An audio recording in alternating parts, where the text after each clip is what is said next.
The night is dark and grim on the battlefield, where numerous bodies lie scattered. A crow curiously stares at what has fallen. Using its beak, it starts to peck. Then it rips off one of the parts. Carrying it in its beak, it flies away from there. Another crow is perched on a broken spear, its eyes glowing in the nighttime darkness. Something is drawing its attention. Reflected in its eyes is someone. Wearing clothes different from those fallen in battle, a woman is sitting on the ground. She coughs, causing red liquid to come out of her mouth. This startles the bird. Badly injured, she talks about how terrible some people can be, and complains, saying she shouldn't have trusted them. Someone walks, stepping on the filth of the battlefield. A hooded figure surrounded by an aura. Their gaze is fixed on someone. She is surprised that he survived the battle from which she had no hope of his return. The pink-haired girl is shocked by the figure, especially because he's from planet Earth. The man is Wei Chang, known by the title of Phantom Spear. Trembling, he faces the hooded figure. The man bows his head before her. He fulfilled his promise, and now it's her turn, so he asks what the wish is. A cough interrupts him. Then the hooded one asks if he wishes to be revived.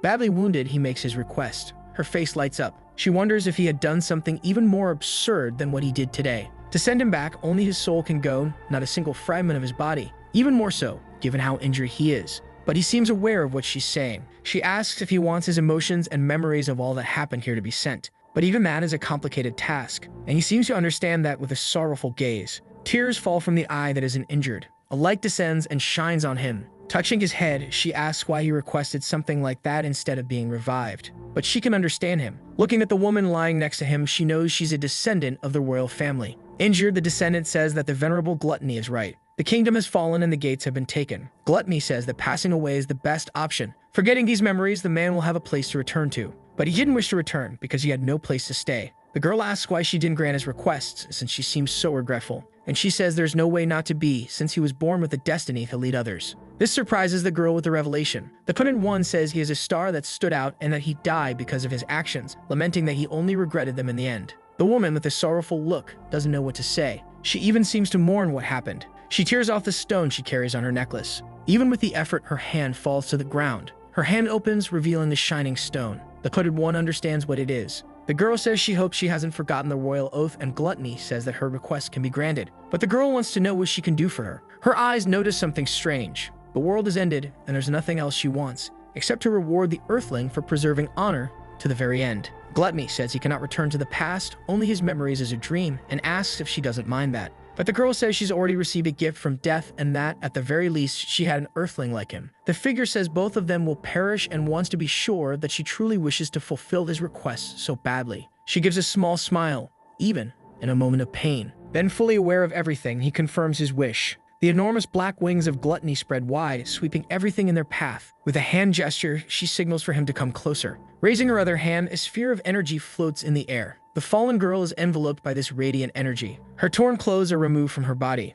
The same happens to the boy. The stone moves toward his chest, and the goddess states that she eagerly awaits the moment when she will meet them again. She is waiting for it to happen. The energy rises to the sky, lifting the stone high, which now even brighter begins to crack. It then shatters into pieces, and the fragments scatter across the sky. The roulette wheel is spinning with a ball inside. People are cheering and trying to guess which number it will land on. The man is nervous as he brings his hand to his mouth. He pushes more chips onto the table and bets everything on number 0. It is nighttime and the city lights glow. Two men light their cigarettes. They watch as the boy, visibly irritated, kicks a trash bin. One comments that he must have lost his mortgage, but the other disagrees, saying he saw him at least 4 years ago and is surprised that he still looks so young. The man says he must be about 20 years old and is relatively famous, but the other insists that he was not always that notable. However, he used to be very skilled about a year ago, always knowing when to place his bets. That surprises the man, who asks what happened. But there is not much information, only that he started complaining about no longer being able to see someone or something like that. The boy looks defeated as he leans against the trash bin. He wonders why his luck stopped working.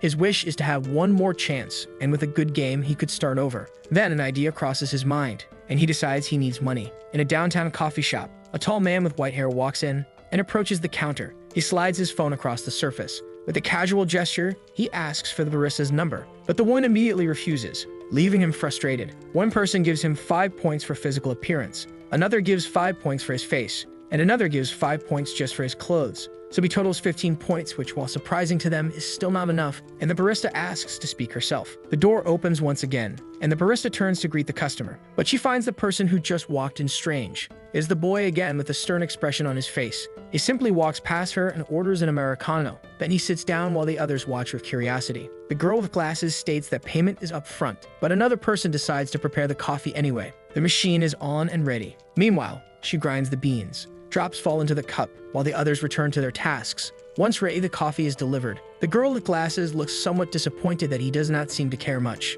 Then suddenly, he asks to speak to the manager. Startled, the woman asks if there is a problem. Holding an insect, he claims it was in his coffee. Disgusted, she says that such a thing would never happen. Irritated, he raises his voice and asks if she is calling him a liar. This makes her even more anxious. But another employee touches his shoulder. She says she will handle the situation. Pulling out a chair, she sits in front of him, then asks what he thinks he is doing. And as if it is nothing, he replies that he is simply requesting compensation for emotional distress, which shocks her. He says he has a very fragile heart and was deeply shaken upon seeing the insect in his drink. But she does not seem to fully believe it. Then he repeats what was once said to him, that it was over, and after that, she stops speaking to him. So he asks the manager, Yahello, how she plans to resolve the matter. For a moment, she remains silent. With a sigh, she takes her phone from her pocket. He says that he once sent her a little money when she was studying abroad, and with irony, he remarks that he thought she had forgotten. He asks if that is all, since he remembers sending money so she would not go hungry in a foreign country. With a tap, she makes the transfer. His phone vibrates in his pants pocket.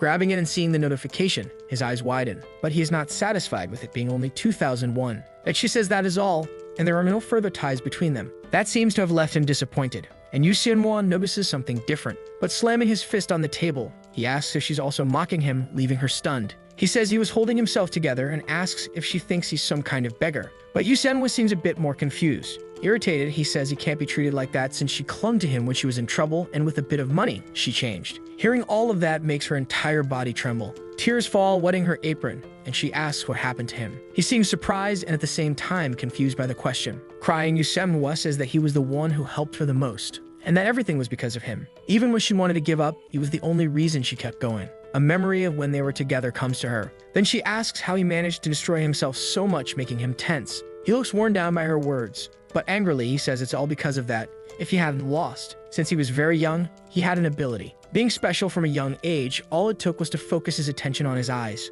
Then anything would light up with green lights. And nothing would happen if he didn't get involved with those lights. Atop a rock stands a lion, which is not glowing. However, if he got involved with things that didn't have that color, the boy becomes fascinated by the creature, which charges at him, and more than half the time, things without that color meant something bad happened. So there was a small chance something would occur. And to prove it, he chose the casino. Standing in front of the building, he thinks about his idea. In his first year of gambling, it was as if the goddess of victory was at his side. The roulette spins rapidly. Gradually, it slows down. Slower and slower, just about to stop. Then the boy can finally celebrate his win. Once he started with 101, and in just 2 days, he made 5,000. And with each passing day, the amount of money grew so much he couldn't even count it. However, using his ability more frequently, he started suffering from migraines and insomnia. As for the green light that used to appear so easily, with his glowing eyes, he strains to activate it, because now it took several minutes of concentration for it to appear, and even then very faintly. Then one day, after becoming very ill, all of his luck was gone.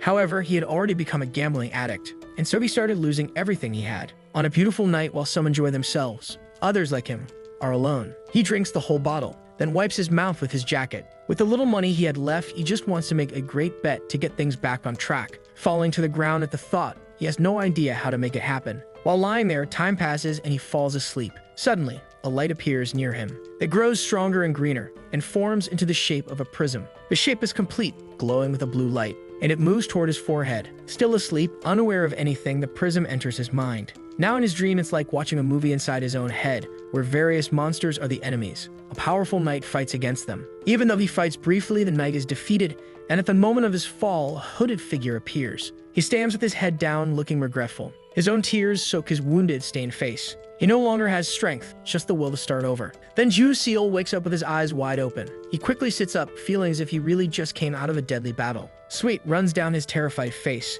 and it feels as if a terrible pain has hit him. He wonders why he had such a terrible dream. Still trembling from the after effects, he grabs his cigarette and puts it in his mouth. Seal exhales the smoke while trying to calm down, not understanding why his heart is suffering so much. Regretful and feeling like an idiot, he wonders what he did, ashamed of his actions. He lowers his head, torturing himself over all the bad things. Suddenly, he jumps to his feet. He intends to return what he took, but for now, he needs to fix things. So he searches the pocket of his jacket. His eyes widen as he looks around and finds nothing. After checking all his pockets, he concludes it's not with him. Ju-seol can't believe this is really happening. Even after searching everywhere possible, it's not with him. What's left to think is that someone must have taken it while he was asleep. He considers the possibility that it was caught on CCTV. The young man sees the train passing by and stretches out his hand as if he wants to grab it. But the idea quickly seems ridiculous. Laughing at his own stupidity, he wonders how he would even get his hands on it. All of this leaves him frustrated. Then, irritated, he yells out over the loss of his money. He's feeling more and more defeated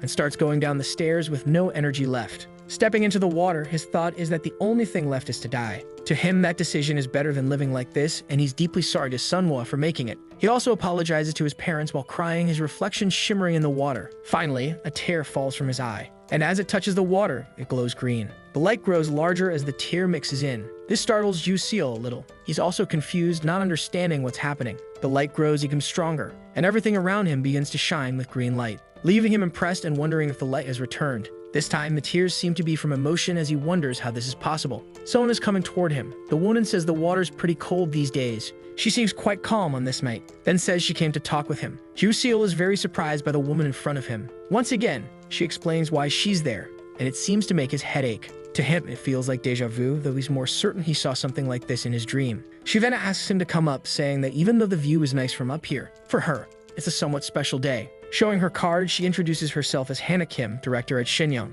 The young man climbs the stairs with his wet sneakers. As he approaches, she extends her hand, and he takes the card, reading the information. Suddenly, he finds it strange that the phrase human shield crossed his mind and wonders why he'd think of something like that right now. But Hannah Kim wants to get straight to the point because they don't have much time. She removes the strap of her bag from her shoulder, and then shows him the open bag filled with $1 bills. The woman then challenges him to a bet. Ju-seol curiously looks at the bundle of cash. It seems way too tempting for the man, leaving him even more thoughtful about it. But he replies that he doesn't gamble anymore and besides wants to know how she knows him. Yet she asks what does it matter and says he could win it all in a single move. It would even cover his huge debt. Rudely, he says that's none of her business and demands that Hannah Kim answer his question. Regaining her composure, she says it was part of data gathering before business negotiations and apologizes for not mentioning it sooner. He asks what kind of business it is. Again, she says she's a director and wants to hire him, but for that, Ju-seol needs to listen. That makes him wonder why Shinyang would want to hire him and what kind of bet this is. But that's not even the biggest problem. To him, there's something more important. Hannah Kim smiles in a strange way, and all he can think of is a human shield, so he refuses her proposal. The woman seems disbelieving at what she just heard, and asks if he's not even going to listen. Once he hears the terms, he'll see he has nothing to lose, but Ju-seol says he's fine. Having to accept that, she says he's very determined. Then she picks up her phone, and looking at it, says that coincidentally the spot has just been filled. Hannah Kim apologizes for the inconvenience and wishes him good luck. And with that, she turns to leave. However, the man asks her to wait and she seems satisfied that her plan worked. Turning to look at him, she asks him to speak. Then Ju-seol says that as long as it's not a contract, without that, he's willing to listen to her. Hannah Kim doesn't quite understand what he said, and confidently, he says he prefers it to be an invitation rather than a contract. A giant monster with a massive iron ball chained to its wrist lifts it into the air. The creature tries to attack Ju-seol, and everything happens so fast, like a flash of light. The knight pierces through the monster, and then unleashes another strike with his weapon. Emerging unscathed with the creature slain on the ground, out of the corner of his eye, he notices something. More ferocious monsters are coming, and in that dream he went from one battle to the next, always fighting desperately for his life, until he finally couldn't take it anymore and collapsed to the ground defeated. And at the moment of his end, he made a plea to the goddess, begging her for the chance to restart his life. It was the first time he ever felt that way. However, in that dream, everything began when he met this young woman. She doesn't seem to like the idea of it being an invitation instead of a contract, so she accuses him, asking if he's already part of that other side. But with a lot of patience, Ju-seol says that she, more than anyone, should know that's not the case. Then Hannah Kim thinks that if he really were part of it, there would be a mark on him, and the man appears clean. She asks who was the one that recruited him first. The man thinks a bit before answering, then says it doesn't matter, leaving her even more shocked. She finds it strange that he knows the difference between a contract and an invitation. Ju-seol says that's the whole point, he just wants an invitation. Then Hannah Kim asks him to explain why he wants that. The man says it's pretty obvious. If there's a choice on the scale, an invitation would be preferable. She asks why she should use her precious invitation on a useless gambler, and he says it would be a problem if she didn't. That shocks her. The pharmaceutical company Shinyang has been in the news a lot since they developed a drug years ago, and he believes it's connected to the other world. Desperate, she asks what he's going to do about it and whether he really thinks people would believe a gambling addict. But he says her superiors wouldn't be happy to know she couldn't even handle an invitation, which infuriates her, and she curses at him. Ju-seol says he doesn't want to go too far, so she just needs to give him an invitation. However, the woman says the two things are completely different, and that she's not capable of issuing an invitation. Cleverly, he asked about the precious invitation she mentioned earlier. But Hannah Kim isn't lying. To give an invitation, she needs permission. Once again, she reaches into her bag, taking out her phone. She unlocks the device to use it, and the woman has only one mission with it. She'll have to keep him safe, because soon she'll need to use it. In a memory at the foot of the goddess's statue, she asks if it really will be soon. The goddess says she'll find herself in a situation where she'll have no choice but to use it. Something small and glowing appears in her hand. It's an object different from anything she's seen with a symbol on it. What's happening can only be what the goddess spoke of, which leaves the woman irritated. To Hannah, he's a privileged one who, instead of being a slave, looks more like a veteran who spent years on the other side,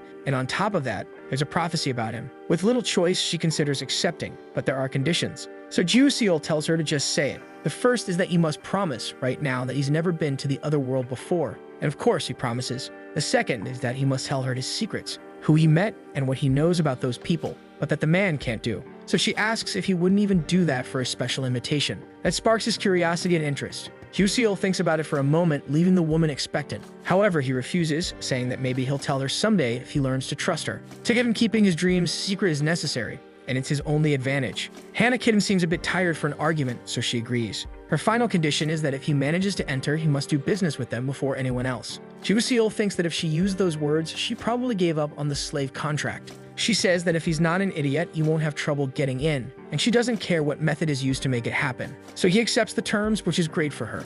She turns to rummage through her bag once more. The golden color is already shining in her hand. It's the golden object she received from the goddess. Curious, she asks if that's the seal. Hannah Kim grabs his arm and, irritated, says that it's her life. She stamps the symbol on his hand. A glow appears. He stares at it, not understanding what's happening. His hand glows even more brightly, and the mark is etched into his skin. Then she begins to slowly fade away. Ju-seol is surprised when she vanishes completely. Hannah Kim then pushes an envelope toward him. She says it's up to him to read it and that the portal will open that night at 10:30. She asks him to settle all his affairs, even if she's not sure he has anything to resolve. And of course, she tells him not to get eliminated. Otherwise, she'll hunt him down to get everything back. She stomps her foot hard on the ground and turns to leave, leaving Ju-seol with little choice. But then she stops, having remembered something she needed to return. A bundle of cash is tossed. The man catches it before it hits the ground. It's the money he had been looking for. The woman warns him not to sleep just anywhere and reminds him he could die from the cold. With nothing more to say, she walks off. The money is finally with him.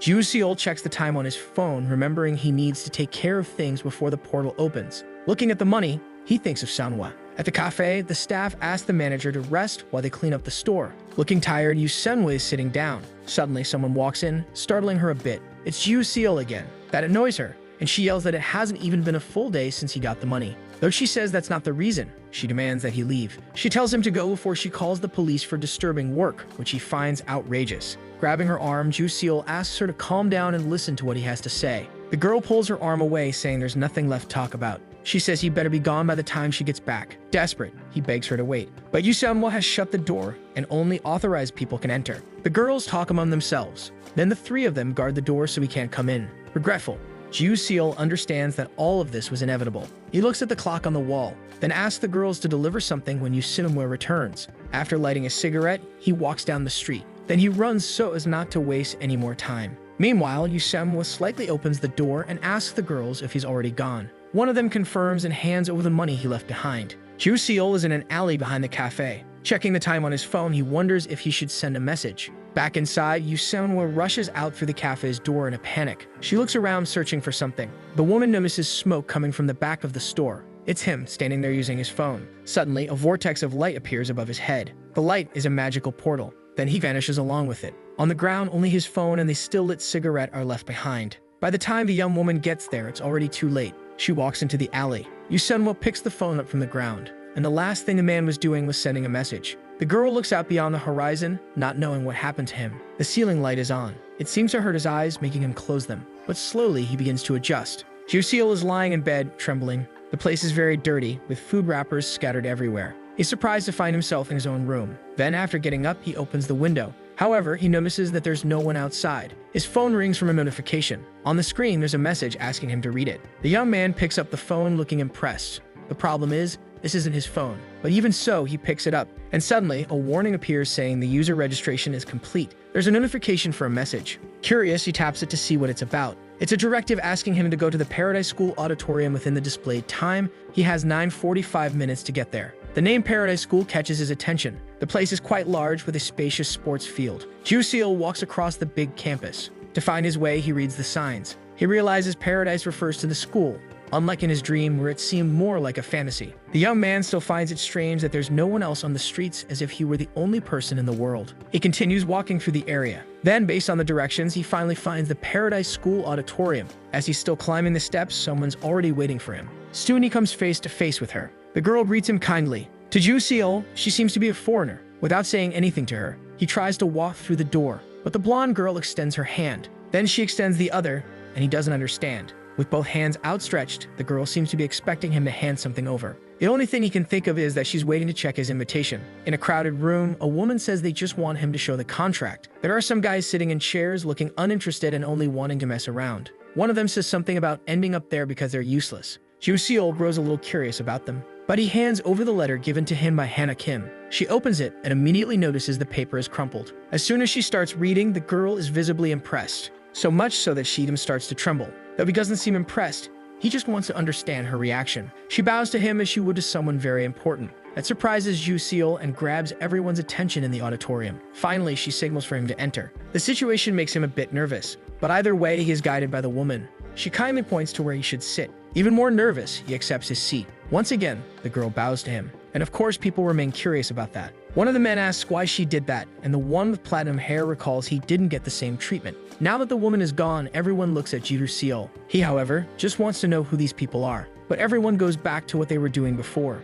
Suddenly, another migraine hits Ju-seol. Now the people are surrounding him. This makes him suspicious, his heartbeat racing from the anxiety. The young man remembers that in his dream he was standing, and apparently the situation has changed. The door is slammed shut. Someone shouts, asking if everyone is there. On stage, a man in uniform greets them. He introduces himself as Han and says he'll be their guide. Han says he understands that everyone must have a lot of questions, but for now, they must follow the schedule. He asks them to think about attribute windows or just attributes, and that unless permission is granted, no one else will be able to see them. Naturally, Ju-seol thinks about attribute windows. Suddenly, a screen appears before him. Not just for him, everyone who thought of it is surprised by what appears before their eyes. A bit confused, one man asks a woman what a native ability is while a child tells his mother he can't see anything. That makes Han curious, and he asks if the man has a native ability. But the man denies it, saying nothing is written. Then Han says not to worry, as it's normal for humans not to have any. That grabs Ju-seol's attention. After all, his screen says he has two. The young man is a bit shocked by the information. He has future sight,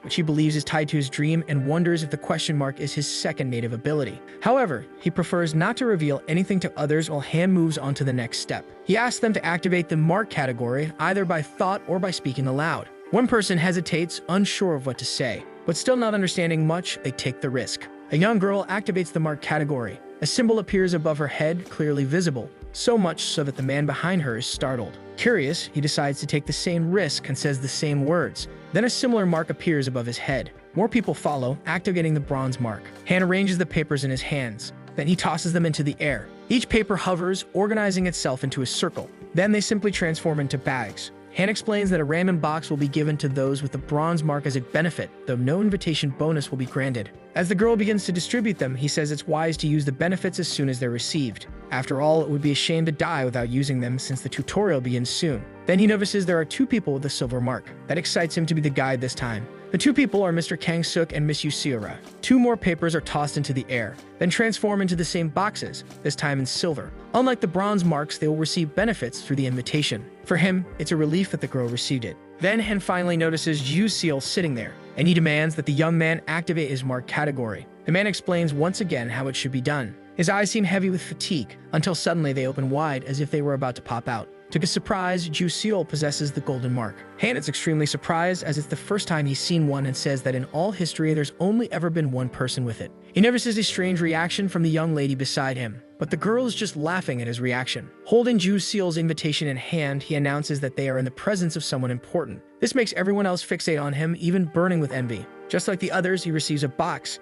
This is the only one colored gold. The young woman hands it to him. Before leaving, she gives him a thumbs up, making the young man nervous. Curious like the others, Han asks him to open the benefit immediately. Ju-seol opens it, receiving 5,000 survival points, a survival mark, and a diary of a certain student, updated. He's looking at his window when the phone in his pocket vibrates. 3 glowing cubes are inside the bag. Han talks about these boxes and says they're very easy to open. He opens the first box of necessities, which seeks out what's most needed at the moment. Impressed, he looks at the window and the future sight skill reacts with the awakening of a new ability. The skill evolves into 9 eyes, turning green for general observation. For that, you must confirm. Ju-seol is still very confused by all this information. Something catches his attention, and next to him is Yoon Seore. Her screen is visible to him, and the young man seems a bit surprised. He can apparently see the windows of others as well. This makes him suspicious since Han had said that only the owner could view their attribute window. The second box is opened, and he receives a scroll. This way, his skill evolves into 9 eyes. With yellow-colored eyes, he gains focused attention. Orange is a warning to stay away. Red means he should retreat immediately. The third box is so bright it nearly blinds him. Still unable to see clearly because of the light, he recalls a memory of a woman telling him how beautiful his eyes are. A memory from when he was little and was told they were like the 7 colors of the rainbow. Still stunned by what happened, Han yells at him, wanting to know if all the boxes were opened. Then Ju-seol confirms. The man knows that for the good of everyone, the boxes can grant incredible benefits without regard for balance. The young man says he received a message to check his attribute window, and Han thinks he can let it slide since it must be just an enhancement. And excited, his interest is in getting the game started. Everyone seems to be in agreement, but someone asks to wait. A participant asks them to hold on and raises her arm. This doesn't please Han, who is just about to begin, and he asks what she wants. She says that she and the rest of her group didn't receive benefit bags. Han explains that they're only for those who were invited, but she insists that they were too and wants to know the reason for the difference. The man says it's simple. The group with benefits were invited after a thorough evaluation. As for them, they were brought through contracts. Then Han adds that she's already suffered enough from the consequences of the real world. This gives a bad feeling to Shin Sang-ah, who even trembles in fear. The man says she's had enough explanation and wants to begin, but another person doesn't seem satisfied either. The man becomes outraged, saying that regardless of how everyone came, they deserve a better explanation, and he angrily asks why they've been grouped together. But Han says he'll figure it out for himself because it's already too late. He taps the screen of his phone with a malicious smile. Everyone in the auditorium receives a notification on their phones. Ju-seol is holding his phone. The message from the guide says the first tutorial mission, Escape the Auditorium, has begun, and his diary has been updated. Han wishes them a wonderful school year and lots of good luck. People are confused by what he says as he disappears along with the girl beside him. Meanwhile, Ju-seol is reading the guide on how to escape the auditorium and reach the waiting area on the 2nd floor of the main building within 3 hours. This deeply worries the young man. Suddenly, something slams hard against the door, trying to get in, which scares everyone. Ju-seol gets up from his chair. Then he activates his ocular ability. The door emits a red light, and he understands he shouldn't get close.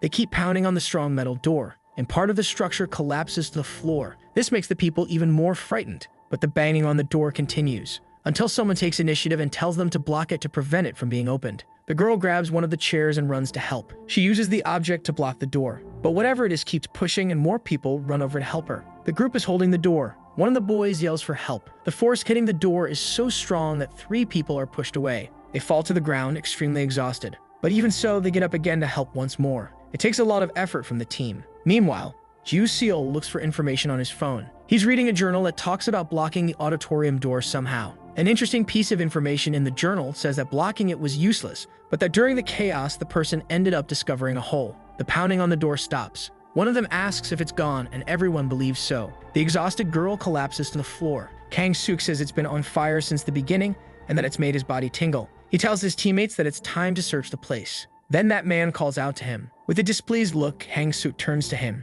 and asks the man if he was talking to him. The man just wants to know what his plan is, and Kang-suk simply says to investigate, leaving the man uncertain. Then he points to a specific spot. Yoon Seore is on stage investigating behind the curtains. She then notices something and pulls the curtain to take a better look. The man is unsure what they're looking for, but with the door blocked, Kang-suk says they need to find something useful. It makes sense to him, so he offers to help. But Kang-suk tells him to do whatever he wants, claiming he's not there to give orders. Still, the man says they'd finish faster if he and his group helped. However, the young man doesn't seem very interested. That leaves the man confused. Kang-suk turns his back, saying for him to do whatever he wants since the matter is already resolved, leaving the man furious. Irritated, the man calls him a worthless loser. The young man stops and lets out a long sigh. Then it's Shin Sang-ah, who calls him a damn selfish jerk and says he's only thinking of himself in a situation like this. Kang Suk asks her to repeat what she just said. Frustrated, she asks if he hasn't noticed everyone there. After all, there are women and children too. But it doesn't seem to matter much to him. Many seem just as irritated as she is, while others stay thoughtful about the situation. But the young man gives a slightly ironic smile, then asks what she wants from him since they already have enough to worry about. Shin Sang-da says that's why they offered help. As if it were nothing, he scoffs at the offer, which seems to make her even more upset. Then Kang Suk asks why she's dumping all the baggage on him, further irritating her. And he affirms again, saying he realizes they're trying to use him and tells useless people like them to get out of his way. The woman clenches her fists, trembling with anger. But Yahello steps in to prevent a bigger fight and says they need all the help they can get, so they have to work together. The young man says whatever and offers her and her brother to join his team. Suspicious, she asks why he wants to bring them in, and Kang Suk simply says they seem useful, which angers Shin Sang-da, who asks how he could know what's useful or not. With a smile, he says it's simple, and explains that it's because the two of them were invited. As for the others, he says they were dragged in because of a contract. His words make the young woman even more furious. Then Kang Suk calls out to someone, and it's Ju Seal, who is standing in the middle of the auditorium. He turns to see who is calling him, and Kang Suk asks if he doesn't want to finish the tutorial already and says it'll be easy if he joins them. The young man seems to think for a moment, while everyone else is looking at him waiting for an answer. In her thoughts, Yi Seol prays for everyone to be helped and not abandoned in that place. Yu Seol closes his eyes, and when he opens them, the color is green. He sees the color green on people, and the same goes for the door that is secure. But Kang Suk's color is orange, asking him to pay attention to him. The real surprise, however, is Yi Seol, who has no color at all. That leaves Ju Seol deep in thought, and he doesn't really know what to say or do, until suddenly, everything around him turns red, signaling an immediate evacuation. More booms erupt, scaring everyone. This time, the banging seems to come from beneath the floor, and people want to know what's going on. Some of them even think it might be an earthquake. But Ju Seol yells at them to run. Everyone decides to listen and runs as told. People are desperate to save their lives. In the middle of the chaos, Yi Sung-jin ends up injuring his ankle. As a result, he falls to the ground. His sister notices what happened to him. The girl rushes to help and frantically begs him to get up quickly. A dark circle appears on the floor behind him, and it suddenly shatters, sending pieces flying everywhere. From the hole, hooks attached to ropes emerge. The man panics, trying to figure out what's going on, and the siblings are about to escape before they're caught. However, one of the hooks is heading straight toward them. Realizing this, Yi Seol pushes her brother out of the way. He hits the ground hard as he falls. Desperately, he looks at his sister. The girl is now acting as his human shield. Then something strikes her with great force. It's the hook attached to the cables, which then pulls the girl toward the hole. Desperate, Yi Sung-jin screams for his sister and begs the others to grab her. The man tells his wife to take their daughter and keep her away from the chaos. Meanwhile, Yi Seol is halfway inside the hole, and the others are struggling to pull her back. Yu Seol and the rest simply watch the scene unfold. Then Hyun Sang-min tells them all to help. The people remain frozen, unsure if they should really get involved. One of the women joins the group, but to Ju Seol it already feels too late. Yi Sung-jin is desperately holding on to his sister, and the young man notices the look in his eyes. So he asks him to help save his sister. The people around them look at him, whispering about someone with a golden mark not helping, and Ju Seol feels compelled to act. So he runs in to help. From within the hole comes a terrible scream, followed by a spray of red liquid that drenches Yi Seol. Something begins wrapping around the girl's body. As a result, the others fall to the ground. Another war frightens them, and the girl's body begins to shake as the hole starts to close. Her legs, still sticking out, fall flat to the floor. Yi Sung-jin rushes to his sister. Desperately, he grabs her foot and pulls to get her out. The scene is utterly horrifying and leaves everyone in shock. Only a part of Lee Seol remains, and from the hole, something starts to emerge. The man is the first to notice. A terrifying creature with red eyes and monstrous jagged teeth. It climbs out of the hole, showing how massive it is compared to them. The monster opens its huge mouth and roars once more. Its feet, emerging from the hole, have only 3 thick, sharp claws. Terrified, the people run away from the scene. Meanwhile, Yoon Seora hides behind the stage, trembling in fear. People run toward the door. The lady in red tries to remove the chair that had earlier been blocking something from getting in. Jung Min-woo pushes her, striking her in the face.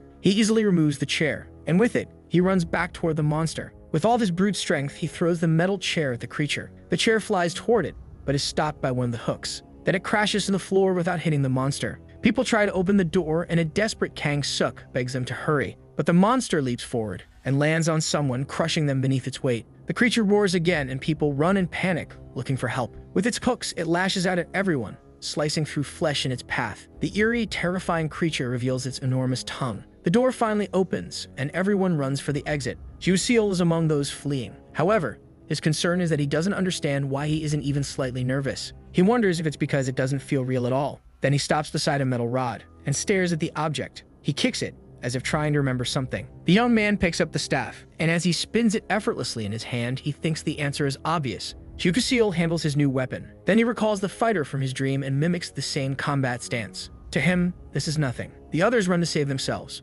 all heading in the same direction. But Kang Suk tells his team to go the other way. Meanwhile, Hyun Sang-min stands still, observing everything. Two groups split up as they flee. He looks toward the destroyed auditorium door, but eventually decides to run with them. Meanwhile, the terrifying monster shows its sharp teeth, but Seol doesn't seem fazed. The monster charges forward with its hooks and wide-open mouth ready to attack, and an orange aura surrounds the young man. He strikes the creature. The impact isn't powerful, but enough to stop it in its tracks. Its red lizard eye senses something. The monster looks toward the exit of the auditorium. The iron bar is dropped to the floor. This frightens Seol greatly. He doesn't quite understand what he just did. Meanwhile, Kang Suk's group tries to find shelter. Jung Min-woo uses all of his strength to open a door, but it seems like an impossible task even for him. And Kang Suk explains that he won't manage it using brute force alone, while in the background, Hyun Sang-min heads in another direction. This does not go unnoticed by him. The man heads for the windows and picks up one of the many potted plants nearby. Seeing this, Kang Suk says it's expected of one of the invited to use his head and sarcastically remarks that he was invited exactly for thinking.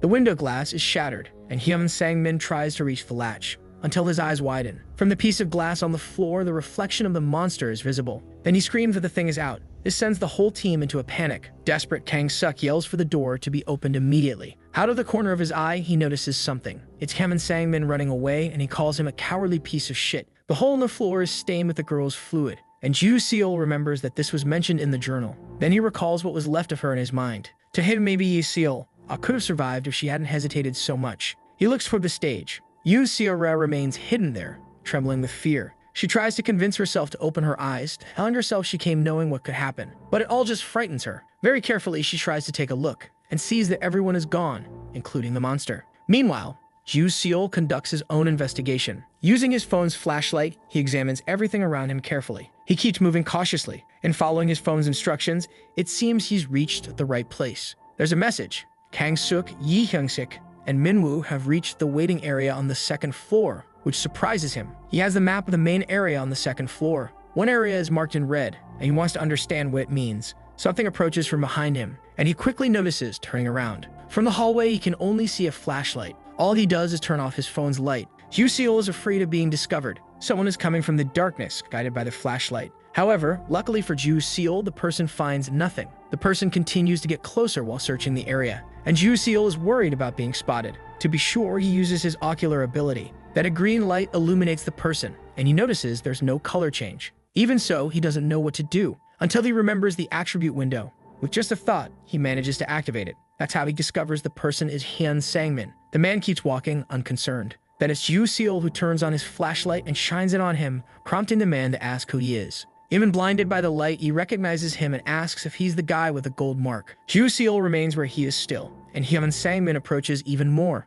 Then he confirms the young man is from the gold mark and says it took him a while to find him. Suspicious, the young man asks what he wants. Hyun Sang-min says they're going to win together, and that surviving on his own would be difficult even with a gold mark. But then Seol wants to know why him, since the man would have more advantage with the silver mark group, and Hyun Sang-min thinks he's just asking that to test him. That doesn't convince the young man. So being direct, he says he doesn't tolerate disadvantages or injustice, and that those guys are on their own. With his Nine Eyes ability, Seol looks at the man's window. The man finds that a bit strange. His temperament is egocentric, always seeking personal gain, his aptitude is above average, and he has strong instincts. All of those traits put Seol on alert. Then he tells the man that he needs to ask something. He wants to know why he went to the girl when she was being dragged into the hole. The young man remembers Hyun Sang-min running toward her, and then yelling for the others to help, being the first one to do so. So Seol asks what benefit he would get from trying to save her. He also says he could have died if things hadn't gone as planned. Hyun Sang-min says it's pretty simple. He just wanted to earn everyone's trust.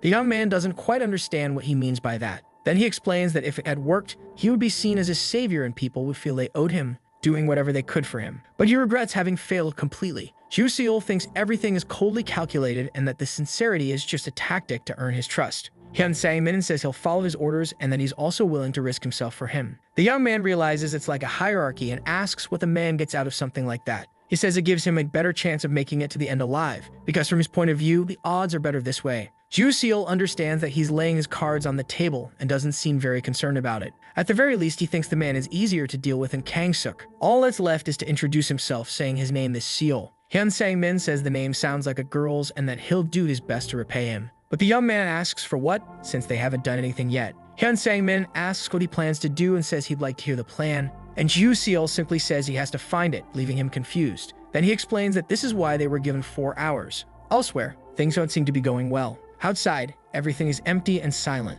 Meanwhile, the survivors are in hiding. The man says the main entrance is blocked by an invisible wall and the monsters in the auditorium. His wife wants to know what to do, and he thinks the only way is to go up to the 2nd floor like the other group. Frustrated, the man says that if he had known this would happen, he would have followed them. He blames his wife for going the other way, and she defends herself, saying she was just trying to escape. Shin Sang watches the unpleasant situation unfold. In another corner, Yi Sung-jin is crying over the death of his sister. Meanwhile, the lady in red asks what he's going to do and if he has some brilliant idea. The man thinks about a new plan. With his eyes, he notices something. He sees the girl in the blue cloak walking around the area, and with a smile, he says that he does have a plan. Seal explains that the mission is simple, even with the monster anomaly, and that despite the time given, the auditorium is close to the main building. Hyun Sang-min agrees since Kang-suk and his group already finished their mission. Seal believes there will be other missions, and the man wants to understand why they were given so much time. He answers that it's so they can get their hands on what they need. Hyun Sang-min asks if that would be a weapon to defeat the monster, but he says he doesn't know if that's an option. He's looking for something else. Curious, the man asks what that would be then, and the answer is that they'll find it there. Hyun Sang-min asks what place this is that he just opened the door to, and as if it were obvious, Seal says it's the main building. Meanwhile, the man asks if everyone understood what he said. Judging by their reactions, they don't seem to agree much. Then Shin Sang asks if they really have to go through with this. Arrogantly, the man asks if she has a better plan than his. The lady in red is the only one who seems confident in his plan, asking who says they should die here. Shin Sang looks at the man's wife, but the woman quickly looks away as if she's afraid of something. With no one else saying anything, the man says they should get started and look for something more suitable. Each person heads off in a different direction. They search every possible area. Meanwhile, the lady in red asks the boy if he plans to stay in that same state. In the same position, Yi Sung-jin doesn't seem to care much. Then Shin Sang-na says she understands how he feels, but that he shouldn't give up after all. There's a reason they're there. The young man doesn't react beyond whimpering. She asks if he'll let his sister's death be in vain. That statement seems to hit the boy. He remembers his cheerful sister. Then someone shouts that it's been found. The man then says it's time for them to begin. In another part of the building, Yoon Seora is searching through some things. She sifts through some papers until she finally finds what she was looking for. The girl lifts the paper up to her face. Suddenly, she hears a noise. It's the monster, hunting for its victims. She quickly hides under a bookshelf. The creature seems to sense something and looks through the window. To avoid being found, the girl even covers her mouth with her hands to stay silent. The monster is about to leave, until a rock is thrown at the window, shattering the glass. The object lands right beside her. This grabs the attention of the horrid creature. It was the boy who hit the window, and the man celebrates what he did. And the boy shows off, saying he told them he was a pitcher on the basketball team. The one in red asks if they should go, but the man explains they have to be sure the creature has entered. One of the young boys says he still doesn't see anything. The building is dark with no sign of anyone walking inside. The door is opened by the monster. While Yoon Seora is growing more terrified, feeling her heart pounding hard. With its enormous mouth, the monster searches for someone, and the girl shuts her eyes. It spots the remaining glass from the window on the floor, which makes it look outside. That's when it sees the small group fleeing. The monster jumps through the window, making everyone's eyes widen in fear. The man tells everyone to run. He's in the front carrying his daughter. The basketball boy urges everyone to run to the back. Meanwhile, the monster seems to be choosing its first target. Someone trips over a stone while running, and the monster immediately notices with its red eyes. Then it rushes forward to attack, revealing its massive tongue and sharp teeth. The boy on the ground is terrified, while the creature is eager to devour him. But the pitcher throws something at the monster. Now all the creature's attention shifts to him. The others keep running for their lives. The man soon spots the iron door and tries to open it, just like the earlier group did. He manages to open it, and those remaining enter. But Sang is very hesitant. She looks at the trio in danger, but the arrogant man yells at her to get in, scaring her. There's no choice but to comply, and when she enters, the man even closes the door, and not satisfied, locks it so there's no risk of someone else opening it. Worried about the others, she asks what he's doing. Then he points to the monster and says it's already too late for them, but she only says there was no need to lock it. He says they need as much time as possible. Sanga tries to say something, but he quickly interrupts and asks if she thought she'd survive without getting her hands dirty. He also says she shouldn't let her sense of justice cause everyone to be finished off. Annoyed, he walks past everyone. Sanga once again looks at his wife, who avoids eye contact. The woman tells her daughter Hee-jin that they should go. Sang was about to leave with them, until she notices Sung-jin standing there. Curious, she asks if he thinks the same way, and the boy looks quite intimidated. But he only says they wouldn't be able to save them. That answer leaves both of them upset with what happened. Meanwhile, Ju-seol and Sang-min are investigating the building. He shines his flashlight on the front of shop, and Ju-seol says it's something the guy didn't mention since no one asked about it. Then he says it's the time limit and the tutorial conditions. Hearing that scares Sang-min. He thinks it's no wonder the young man has the gold mark. Because of that, his plan is to reach the same level by staying by his side. Kang-suk doesn't have the same value. Ju-seol approaches the shop door. He's about to open it when the other asks him to wait. Sang-min says to leave it to him. After all, they don't know what might be waiting inside. And to reassure him, he says to use him for this kind of thing. The shop doesn't appear to have any danger or any sign that someone has been there. The man lights up the place with his phone's flashlight. Carefully, he walks through the area. Meanwhile, Ju-seol waits for him outside. The young man is calm as he waits, and taking advantage of the moment, he activates his 9 eyes ability. The store lights up completely in green. Then once again, the door opens, and Sang-mai says everything is clear inside. Trusting mostly in his ability, the young man simply agrees. The plan is to look for food and anything that could be useful in an emergency. While rummaging through a bag, Sang-mai says that with it they could beat up the monster, maybe even eliminate it. And thinking about that possibility, Ju-seol checks his own bag. Noticing this, the man comments that even the bags are different and that they divide things almost equally. Then Ju-seol realizes that this is the value of the golden mark. As they walk, Sang-mai asks if they're going to look for weapons, and the young man says they're heading straight up because there's something he needs to check. Pointing to the staircase, the young man says the waiting room is upstairs, which makes Sang-mai curious as to how he knows that. Then he shows the phone. This surprises the man, seeing a map he didn't receive, but it's all thanks to the privilege. Sang-mai asks if that means they don't need to go upstairs just yet. Tapping the screen, Ju-seol tells him to look. The map is highly zoomed in and detailed. He explains that the dots were all blue, but when Kang-suk and his group arrived, everything turned red, and the man asks if that worries him. Then he says the group has 3 people, and there are 3 red dots, which he doesn't believe is just a coincidence. Thinking it over, Sang-mai admits that it makes sense. Suddenly, something crosses his mind, and he asks if the first ones to arrive get the privileges. But Ju-seol says no because they would have been notified. So Sang-mai says the only thing left to do is check it out. The young man waits at the bottom of the stairs. From the top, Sang-mai looks around every corner, checking for danger. Seeing that everything's clear, he announces it's safe. While one is nervous, the other is completely relaxed. Pointing at a door, Sang-mai says he believes it leads to the first floor hallway and asks if they should search it. But Ju-seol says no, that they already have what they need and there's no reason to risk it. They calmly go up the stairs, but the one in front soon stops. Both are now on alert, and Ju-seol's calm is gone. Access to the second floor is blocked by bars. Both of them express their frustration, leaving the first floor as their only option. Ju-seol says they'd be totally screwed if a monster decided to come right to where they are. Frightened by that possibility, Sang-mai even gets chills. Their only option is the exit door. The 2 guys press their ears against the door to listen. Sang-mai speaks first, saying it's quiet and asks if they should open it. The doors slowly open, just to be safe. A terrible stench of death and red liquid hits their noses, and they both cover their noses with their hands. The hallway is completely red in every corner. All Sang-mai can say is that the place is not friendly. Ju-seol stands back from the door, then activates his 9 eyes ability. The hallway turns orange, and he understands that's the signal not to go near. The guy asks if they should try upstairs again. Maybe the bars are made of rubber. Ju-seol thinks about analyzing things using his eyes, so he tells his partner to give it a try. Back at the second floor entrance, Sang-mai asks if he thinks it might be electrified. And before the man touches it, Ju-seol tells him to wait. Once again, he activates his ocular ability. But to his surprise, no color appears. The man beside him asks what's wrong, not understanding the situation. But the young man with the golden mark only thinks that if it's not green, then it can't be something normal. He extends his hand, which passes right through the bars. Back to the monster's location. The young thrower is still in danger. His girlfriend is also terrified, clinging to him. The monster's footsteps echo around them. With only each other, the couple tightly holds hands. The monster is ready to attack, which makes the 2 young people squeeze their hands even tighter. Their only option is to run while the monster chases after them. Both are desperate, doing everything they can to survive. The young man looks back. He no longer sees the monster, but his girlfriend calls out to him. The creature is closer than they imagined.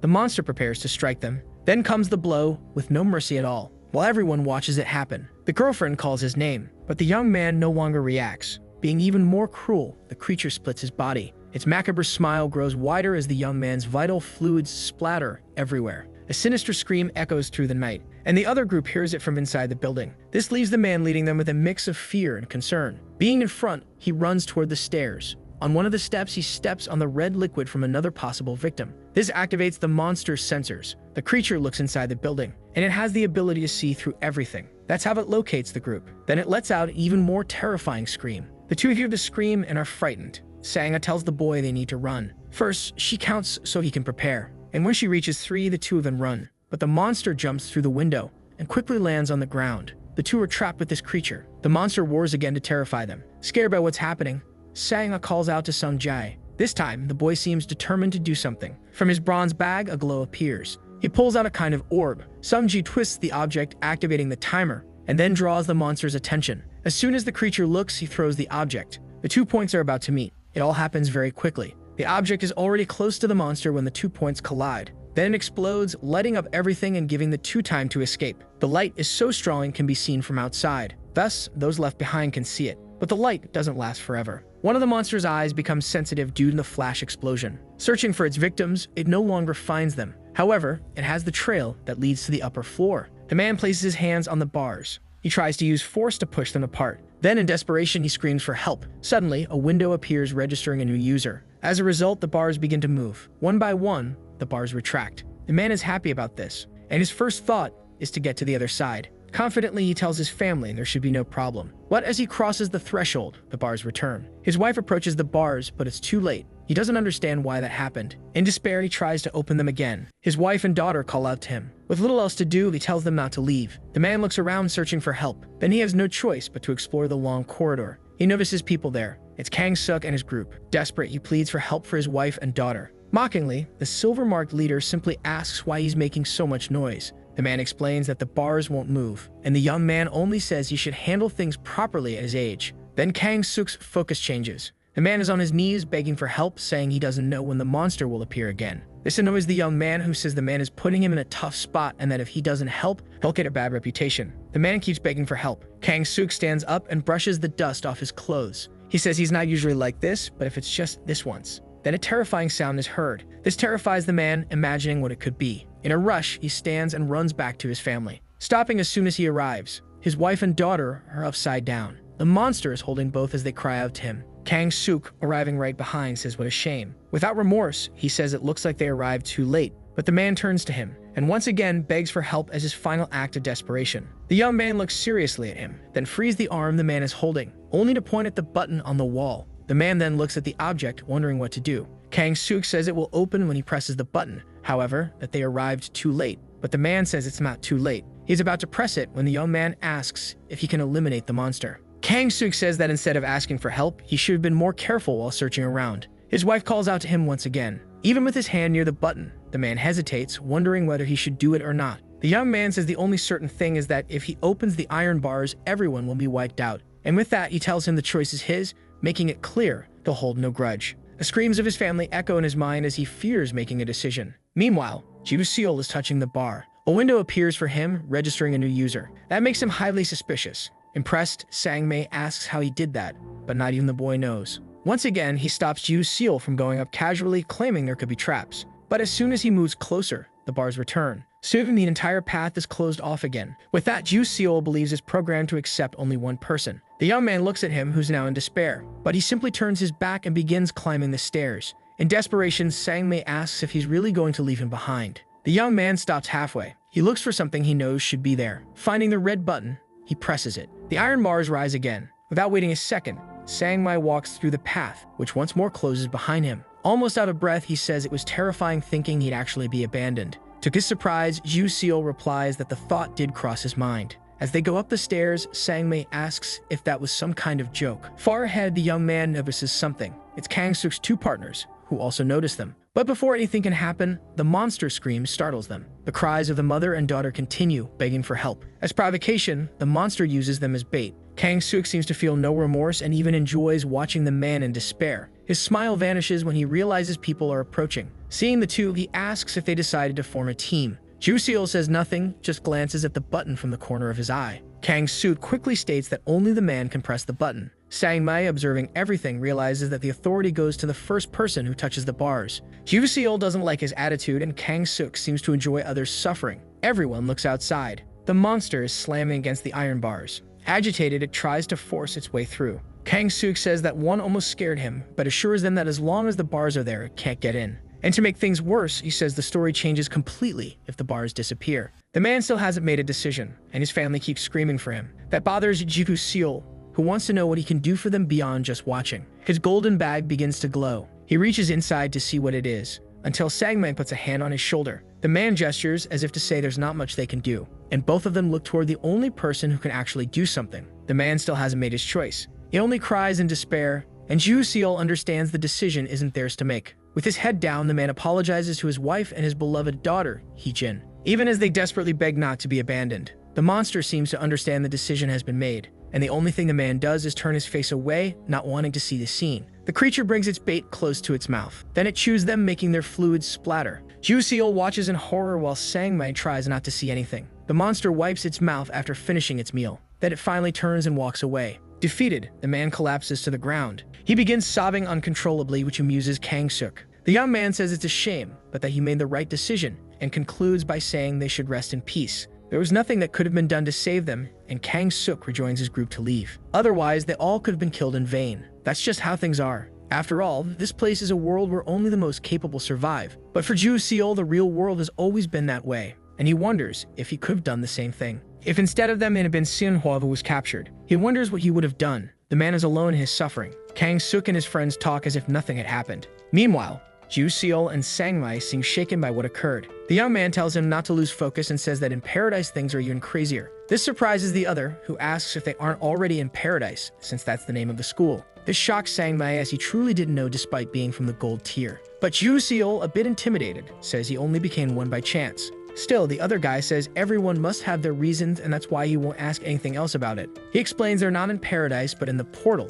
which is why it's called the tutorial. Jiku-seol remembers what Hannah Kim told him about staying alive once he entered, and he realizes she was referring to this. Looking at the man, Sangmai comments that he doesn't understand how his whole family ended up taking part in this. He doesn't want to pity the man, but realizes that if he brought his wife and daughter into this place, he doesn't want to imagine what kind of life he had. Jiku-seol says everyone has their stories, something you'd never guess unless you had lived it. With a hint of malice, the guy agrees but says he doesn't even need to hear the man's story. Something grabs everyone's attention on the floor. A window pops up, alerting that Yoon-seol has arrived at the second floor's waiting room. The girl appears before them, and Kang-suk immediately starts provoking her, calling her the quiet one. But she doesn't pay any attention to it, and keeps walking her way. She then just leans against a corner away from everyone, and uses her hood to shield herself from their stares. Once again, Kang-suk comments on her behavior, saying she's just being her usual self. Meanwhile, Jiku-seol simply notes that now there are 6 of them. Paying attention, Sangmai asks what he means. It's about the iron bars in the waiting room. They're designed so the first ones to touch them get registered as users.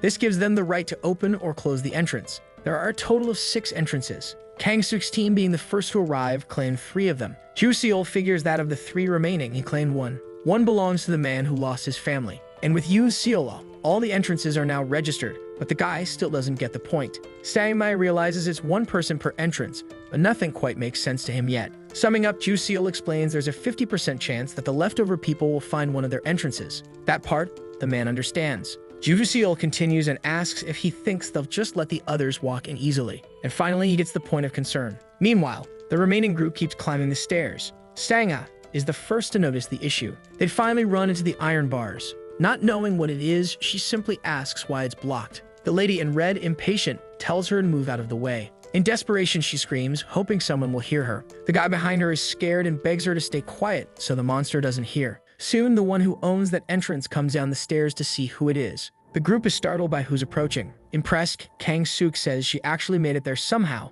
calling her a crybaby. This angers the woman, who asks who he's calling a crybaby. However, it's not about her. He's talking about Sangha. Just the sound of his voice irritates her. Trying to ignore it, she asks how she can get in. With a smile, he says it's simple, and tells her to look at the red button, explaining that it will open if he presses it. He makes it very clear that it only opens if he presses it, declaring himself as the owner of the entrance. This surprises Sangha, learning about that, but she tells him to stop messing around and just open it. Once again, the guy asks her to keep quiet. Everyone is afraid of attracting the monster's attention. The others also come down the stairs. Meanwhile, Sangha, desperate, begs him to open the entrance. But Seok-suk and his group just keep watching the 2 of them. Jiku-seol confirms that he's the owner, so he's the only one who can open it. And that makes the silver tier guy brag about it. Once again, Sangha pleads for the entrance to be opened. but he just refuses to do it. Furious, the lady in red demands he opens it now. But ironically, he says the decision to let them in isn't up to him. Then Sanga asks why he's acting like that. Holding a grudge, he asks who called him insignificant and selfish. While Sanga is hurt by this, the woman in red gets irritated. She grabs the bars, ready to curse him out. But the boy covers her mouth, afraid the monster might hear. The woman doesn't seem too concerned about that for now, while Sanga watches. She sighs, preparing herself for what she's about to do. Then she apologizes for the insult back in the auditorium and says the people with her are innocent, and you shouldn't play with their lives. Kang Seok asks if she's telling the truth, and she agrees. Still, he says he has no choice and wants her to prove it. He proposes letting the other four in, but she'll have to stay behind. The man asks what she'll do, since the monster could show up at any moment. Sang lets out a long sigh. She's trembling from the whole situation. The woman in red grabs her hand. She asks if Sanga is really doing this for them and says they'll go in first and find a way to open it for her later. Her gaze is intimidating. Then Sanga simply steps away from them. Meanwhile, Kang Suk celebrates, calling himself a martyr. He finally presses the button, raising the bars, and everyone rushes through to save themselves. But Sung Jin turns around to look at her. She seems shaken but not regretful about her decision. And the boy just looks away. The other two call out to her, but the woman just ignores them. Sung Jin runs past Kang Suk. He races up the stairs in desperation,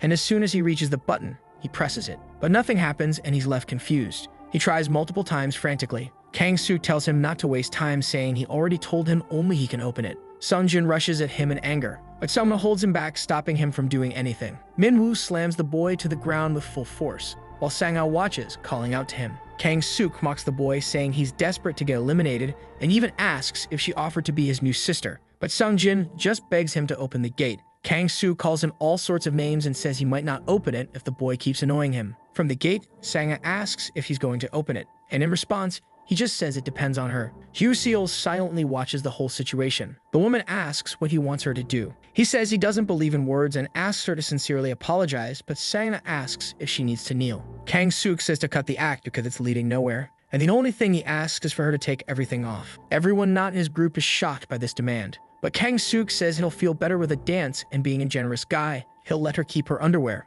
Obviously, she refuses, calling him sick. So he says it's no problem. She can just go try the other gate. He makes it clear that his partners, Hyun-sik and Minwoo, also control other gates. He asks what she's waiting for, and if she's not going to go, she should get lost. With no other option, she just accepts it. Kang Suk pressures her and says she has 10 seconds to take off her pants. With a malicious smile, he tells her to start. It's too much for Sangha. Yoo Seol watches in anger. He thinks about stepping in, but Sangmai stops him. He says he doesn't like what's happening either, but they can't do anything since only the strong survive. As the seconds are counted down, Sangha begins removing her clothes, trembling from the situation. Kang Seok and his group enjoy the humiliation, the woman thinks. For Joo Seol, if survival belongs to the strongest, then he believes he'll have to show them. The young man is determined to prove who's truly the strongest here by activating his native ability, Future Vision. After taking off her bottoms, Sangha lowers her head. The poor woman starts shaking. With a wicked smile, Kang Suk asks if she's ready to take off the top. With no choice, she starts to comply. He notices she's crying and tells her it's not the time for that,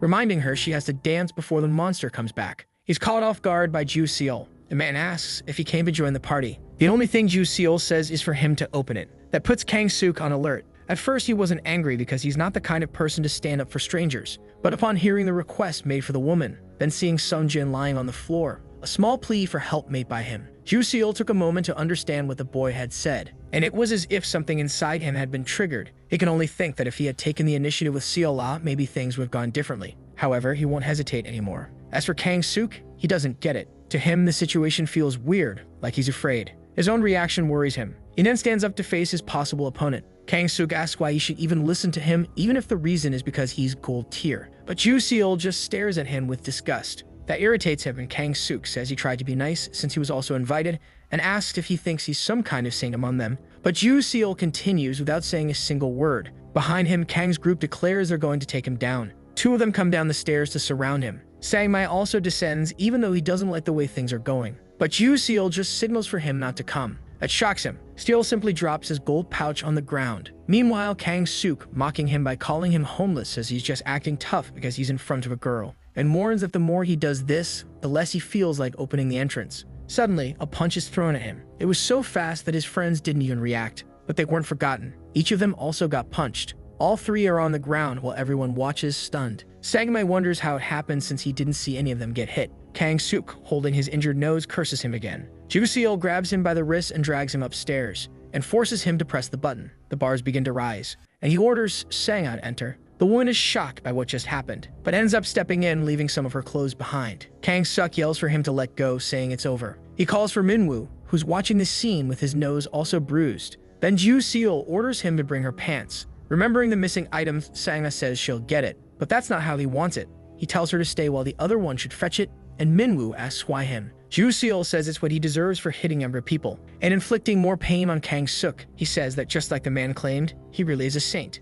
Even more humiliated, Kang-suk demands his lackey go get it already. To help the situation, the lady in red urges him to hurry before the monster shows up. That just makes Minwoo more afraid, and Ju-seol gives him 10 seconds to do it. The big guy runs as the countdown begins. He quickly grabs the missing clothes and returns. He barely avoids being hit by the bars. Ju-seol, who had been holding Kang-suk by force the whole time, finally lets him go. But Kang-suk still has the nerve to curse at him. The young man remains silent. Still crying, Sanga thanks him for what he did. Even in silence, Sung-jin does the same. Sangma, however, looks at him deeply shaken. The young man carries a very different aura now. The hatred inside him has not yet been calmed. There's an annex that leads to a second building. The entire group is now together. The alert says to go to classroom 3-1 on the 4th floor of the main building through the 3rd floor annex with a 2-hour time limit. Ju-seol checks the message on his phone. With nothing else to do, he walks through the glass door. On the other side, he walks down a long corridor. Meanwhile, footage of what's happening is displayed on a large screen for a few people. One of them comments that the second mission is now beginning. They discuss how 20 people have already failed just in the first phase and believe that at this rate they won't be able to hold things together until September. Hannah Kim, standing at the front, simply watches them. The guy seems to feel intimidated, while the woman just pretends not to notice. The man turns around and asks if the other knows anything about the performance in the other areas. The young man says that in terms of difficulty, areas 2 and 7 are the toughest. The answer doesn't please him. He says he could understand if it were Europe, but wants to know what the problem is with the Chinese. It seems they're completing the missions and sacrificing contracts when necessary. Worried, the man asks about Area 2. And the young man says that a French girl named Delphine is carrying everyone using her initial bonus and eliminating the Spectre. He also wants to know about the rest. Area 5 is fighting well, but nothing extraordinary, and their second mission started 30 minutes before theirs. This makes the man lament, saying that at this rate there won't be anyone left by the end of the tutorial. But the woman reminds him they have someone with the gold mark, though he doesn't really believe in it. She reminds him that she was able to scare off the Spectre just by looking at it. Hannah Kim remains silent in the face of the situation. Meanwhile, Ju-seol kicks the glass. This catches the man's attention, and he asks what's gotten into him for acting without thinking about the consequences. The one in purple believes he didn't analyze the mission's contents properly. Then he asks Hannah Kim if they should trust the boy. Annoyed, she simply tells him to shut up. But even she wonders if Ju-seol is really worth the risk. The afternoon sun lights the building in an orange hue. The two employees smoke during their break, and the bald man asks what's up with Hannah Kim. To him, it makes no sense that she gave the gold mark to a guy who was supposedly under a slave contract. The younger man agrees and says she must clearly know who he was. And the bald man replies that he's the kind of guy who used to gamble in casinos while his family and girlfriend struggled. He can't see how the gold mark fits. The gold mark is Hannah Kim's personal item, so he can't ask her directly, afraid the single woman might flip on him. The younger guy warns that if he keeps talking like that, he'll get in trouble, and adds that their leader is around 30 years old. The bald man doesn't seem to like that response. He asks why he's being so aggressive defending her. Either way, he tells him they should get back so they don't get reprimanded for not monitoring things properly. The young man gets up to follow him. He gives a small smile as well. The man opens the door to return to the monitoring room, and he thinks that some idiot is activating all the traps. His eyes widen at what he sees on the screen. The beast trap has been activated. Then it fires its spears to attack. But Ju-seol defends himself, dodging the first arrow. He uses the iron rod to block the others. He strikes at the spears to defend himself. Everything is being broadcast on the screen. This seems to greatly concern the man. Ju-seol observes more details of the place. Then he steps on a false floor panel. More spears are triggered to attack him. The young man is fast and precise. All the spears are struck before any of them can hurt him. The last one comes straight for his head, but it hits the ground instead. A red liquid begins to drip from the arrow. The woman in purple stands up, worried that the young man has died. But the man says he just dodged it. He noticed that after deflecting the side spears, it looked like he would do the same with the ones from the ceiling. The woman tries to understand better why he didn't, but the man isn't sure. It felt like Ju-seol's body wasn't following his commands. Shocked, she asks if he thinks that, besides being able to see the spears coming from different directions, he also tried to reflect them. The boy behind them doesn't really understand the conversation, but the man is desperate, asking how Ju-seol managed to do that. Frantically, he goes to her wanting to know. The man believes it's like he was already an Earthling, but Hannah Kim just asks what the record is for fastest completion time of the second mission. This time, the younger guy stands up and mentions Sung Shaihen. His record is 29 minutes and 39 seconds. She says that's insane, drawing the attention of the other woman who asks what she means. Suddenly, the completion of Area 1's second mission is announced. They wait for the time taken to be revealed. Everyone in the room is shocked, except for Hannah Kim, who smiles because she thought he was just a useless guy. But Yoo Seol only took 16 minutes and 24 seconds to complete the mission. To her, he's a winning lottery ticket. The mission passers earn room 3-1. Han congratulates everyone for reaching the 4th floor and asks if the first and second lessons were fun. The room isn't as crowded as it was in the auditorium. Yoo Seol doesn't seem very excited, just like the rest of the survivors. Sang-mai is also keeping to himself while staring toward the back of the room. In the last row of seats sit Kang-suk and his team. Yoo Se-ra is also distant from the others. As for the man, he keeps his head down, but Han is pleased with everything. He then says the good news is that there's only one part left of the tutorial. This surprises Sang-ah, who asks if there's still more. Han confirms but tells her not to worry. He says it's an easy mission that might even turn out to be fun.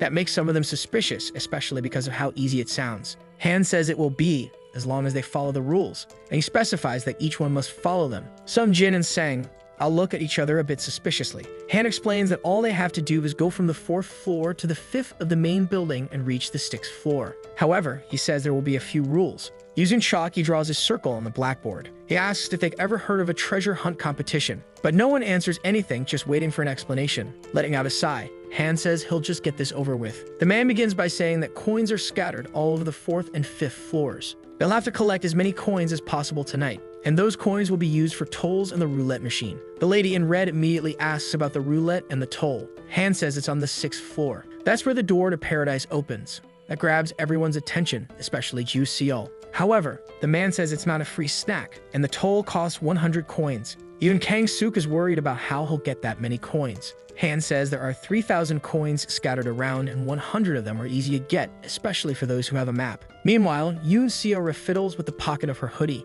Continuing, Han says the roulette machine is on the 5th floor, and if they manage to get enough coins, encourages them to use it. With that, they'll be able to get items that will help a lot. Sang-ai is curious to know what kind of items they can get. He explains there are food supplies and essential items, but if they're lucky, they might find protective gear, weapons, and magic orbs. And getting the attention of Sung Jin and the other man, he says that maybe, just maybe, they could find something that brings the dead back to life. He says that while it's possible, it's not easy, and it's not right to treat life as something trivial. The man was about to sneak away, but of course, he was caught. Han says he won't find any coins because the mission only starts exactly 30 minutes after his explanation. In silence, the man accepts that there's nothing more he can do at the moment. Then Yoo Seol asks why items like that appear in the roulette machine, and Han responds with another question, asking why they wouldn't be available. Grabbing everyone's attention, the young man asks why they need something like that if the mission is supposed to be easy and fun. That makes Han smile. He praises the question and says that he's not just listening, but actually thinking. Clicking on his own phone, he says the answer is there.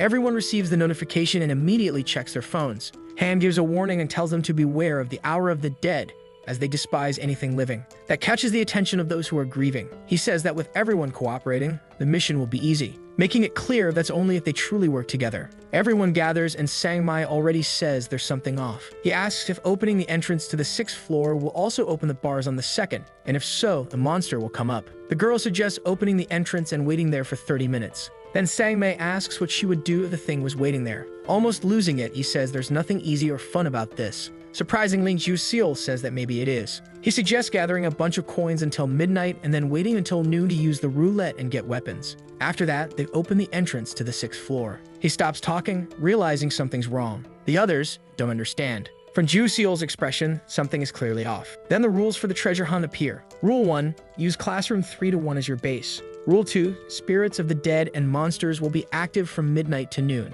Rule 3, neither the dead nor the monsters can enter the base. 4 can use 199 coins to get a key or 499 coins to open the door on the 6th floor. 5, the portal is generated in the central area 30 minutes after the door on the 6th floor is opened. 6, as soon as the 6th floor door is opened, the bars on the 2nd floor will be deactivated. This seems a bit scary for some. However, the lady in red notices that some people are no longer in the room. Cooperation is what Yoo Seol understands will be the first obstacle and one of the biggest problems. Meanwhile, Sang-mai asks if he wants to eat, saying there's still time before the mission starts. To him, it's not a bad idea and seems appropriate, while Sang is eavesdropping on their conversation. The woman asks if there's anything to eat. Everything edible is laid out on the table. The others are very surprised by so much variety. Sanga asks where they got all of it. It's Sangmai who explains that while everyone ran to the waiting room, Juseal said something. If it's a simple mission, why would they give us 4 hours? So after some searching, they found a convenience store. Everyone is truly surprised by this.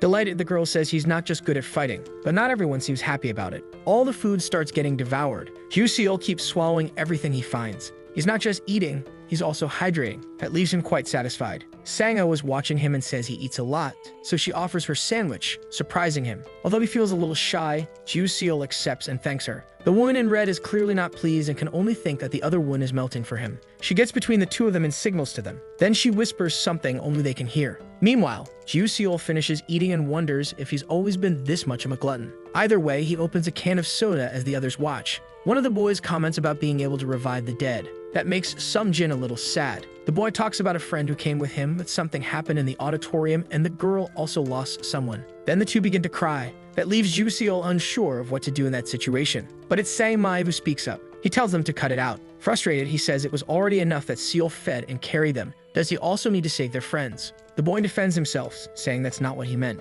But Sangmai tells him to go save his friend and follow what the guide said, collect coins and get items. The two are left speechless. But the man keeps talking and asks if they have any idea where they're going and what it's like in paradise to say such things. However, it's the lady in red who steps in and asks if he knows what it's like. And he confirms in a few words, it's every man for himself. That causes outrage, and the other boy talks about them needing to cooperate. Then Sanga repeats that they should cooperate, but not take advantage of others. And she asks if the definition of cooperation has changed. All this sparks discord between the two groups. Sungjin is silent and disconnected from everything happening. Then Juseal yells for them to stop. It works, making everyone go quiet. He tells them to look at the clock before they start a fight. They all look nervously at the clock, and then at their phones, which show that there are only 5 hours left until midnight. The base room door opens. Sangmai announces that he can't work with people like them. Likewise, the other group says they don't intend to go with them as they exit through another door. That irritates the lady in red, who walks over to them. Sungjin and Sanga stay in the room. She asks the boy if they should go. So Juseal is left alone in the room. To him, the focus is on the first task, and everything else comes after collecting coins. That makes him wonder where he should go first. His phone starts vibrating in his pants pocket. He takes it out to see what it is. What he sees on the screen makes him nervous. He receives coin locations from an unknown sender, including inside the podium meant for teachers. He looks toward the place where Han was standing when she was announcing the rules. Soon he walks over to search. He finds at least 4 coins, but the young man finds it odd, thinking it was too easy. In room 3 to 8, Yoon Seora is also searching for coins. Juseal ends up entering that same room. The man's gaze turned to specific people. Then Juseal thought that Yoon Seora had a map. However, he finds it odd that the girl is searching all over the place. Something catches the girl's attention. She finally manages to find a single coin, which impresses the boy greatly. While Juseal is lost in his own world, Yoon Seora becomes embarrassed upon realizing she was being watched. The girl turns to leave, and he thinks that she's able to smile. Then he rummages through a wallet. That way he finds more coins, totaling 12. While celebrating, out of the corner of his eye, he notices something. Yoon Seora is staring at him, blinking to hold back tears. A bit awkwardly, Juseal wishes her good luck, which leaves the girl a little confused, until something runs through her mind. Meanwhile, he searches through room 3 to 7. More coins are found so easily that it's no fun to him anymore. With the task complete, he heads toward the exit door. As soon as he opens it, he comes face to face with Yoon Seora. The girl then turns her face to look inside. She sees that only one locker has been opened. Then she stares at Juseal, who tries to act natural. Yoon Seora starts blinking again, making a crying face. That makes Juseal a bit nervous, and she's so embarrassed that she even lowers her head. But each of them goes their separate way. Yoon Seora is holding a piece of paper, still the sad look. It's a map with information on where the coins are located. Juseal even takes a glance to see how she's doing, and thinks about passing by room 3 to 8 one more time. Looking at the map, in room 3 to 9, there are 3 coins on the teacher's podium and 1 coin on the TV cabinet. Something catches his attention. It's Yoon Seora running in with a frightened expression. Not understanding why, Juseal runs from her. Each one enters through a different door in the room. The two stare at each other like true opponents. Then they race to see who can reach the podium first. Luck is on Juseal's side with the 3 coins. The girl jumps to reach another spot. The boy watches her, confused. She jumps desperately to get the coin on top of the TV. Her eyes start filling with tears again. As he watches, Juseal can only think that she should use one of the desks to reach it. Each failed attempt leaves her more desperate, until the boy surprises her by saying he'll get it for her. He only needs to lift 1 foot to reach the coin. From that angle, the girl notices the red stain on his shirt. Without much effort, he grabs the coin. With a smile, he offers it to her. But the girl seems intimidated. Instead of taking the coin, Yoon Seora just runs off, and he wonders if he ended up hurting her pride. There are 10 minutes left until midnight, and the current scores are Hyun Sang-mai with 100 coins, Shin San-al with her 70 coins, Juku Seo with a surprising 1,552 coins, but Yoon Seora with 0 coins. The phones light up the dark room. Sang-mai and Sang-ah are each sitting in a chair. Ju Seol opens the door, startling them both. The boy asks where the others are since it's almost the hour of the dead. Sang-mai says it's kind of obvious. He also wondered if he would return, but did once he managed to get 100 coins.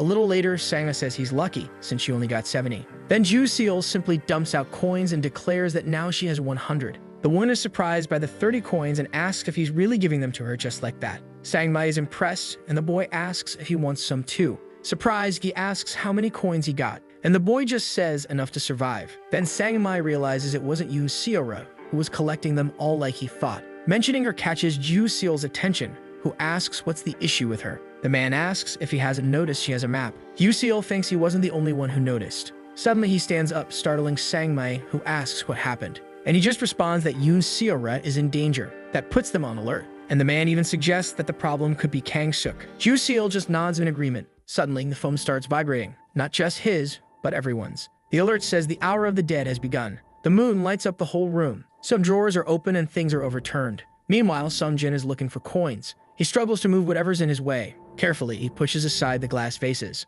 And so he gains access to a single coin. The boy reaches out just inches away, but the coin slips from his grasp. The object hits the floor before he can catch it, and it rolls under the tables. Sung Jin then looks for the coin, unconcerned with everything around him. Desperately, he searches for the coin that should be nearby. Using the flashlight, he lights the area and finally finds it. But suddenly, a drop of red liquid falls beside him. The boy stands up to see what it is. A sinister silhouette is floating there. To get a better view, he shines the flashlight at it. His eyes widen when he realizes who it is. Sung Jin calls out to his deceased sister. The creature has its back turned and begins to face him, until her fully zombified face is revealed. Shocked, the boy falls to the ground. The dead girl calls out her brother's name. Terrified, the boy asks if it's really her, and the creature tells him to get up quickly. Sung Jin does as she asks, but keeps asking if it's really her. The spirit tells him to search, and the boy assumes she means the coins and tells her not to worry. Seal Av opens her horrifying mouth, causing more liquid to spill grotesquely. Frightened by the sight, he says he'll do anything to save her. And the ghost simply calls out to him, saying he is hers.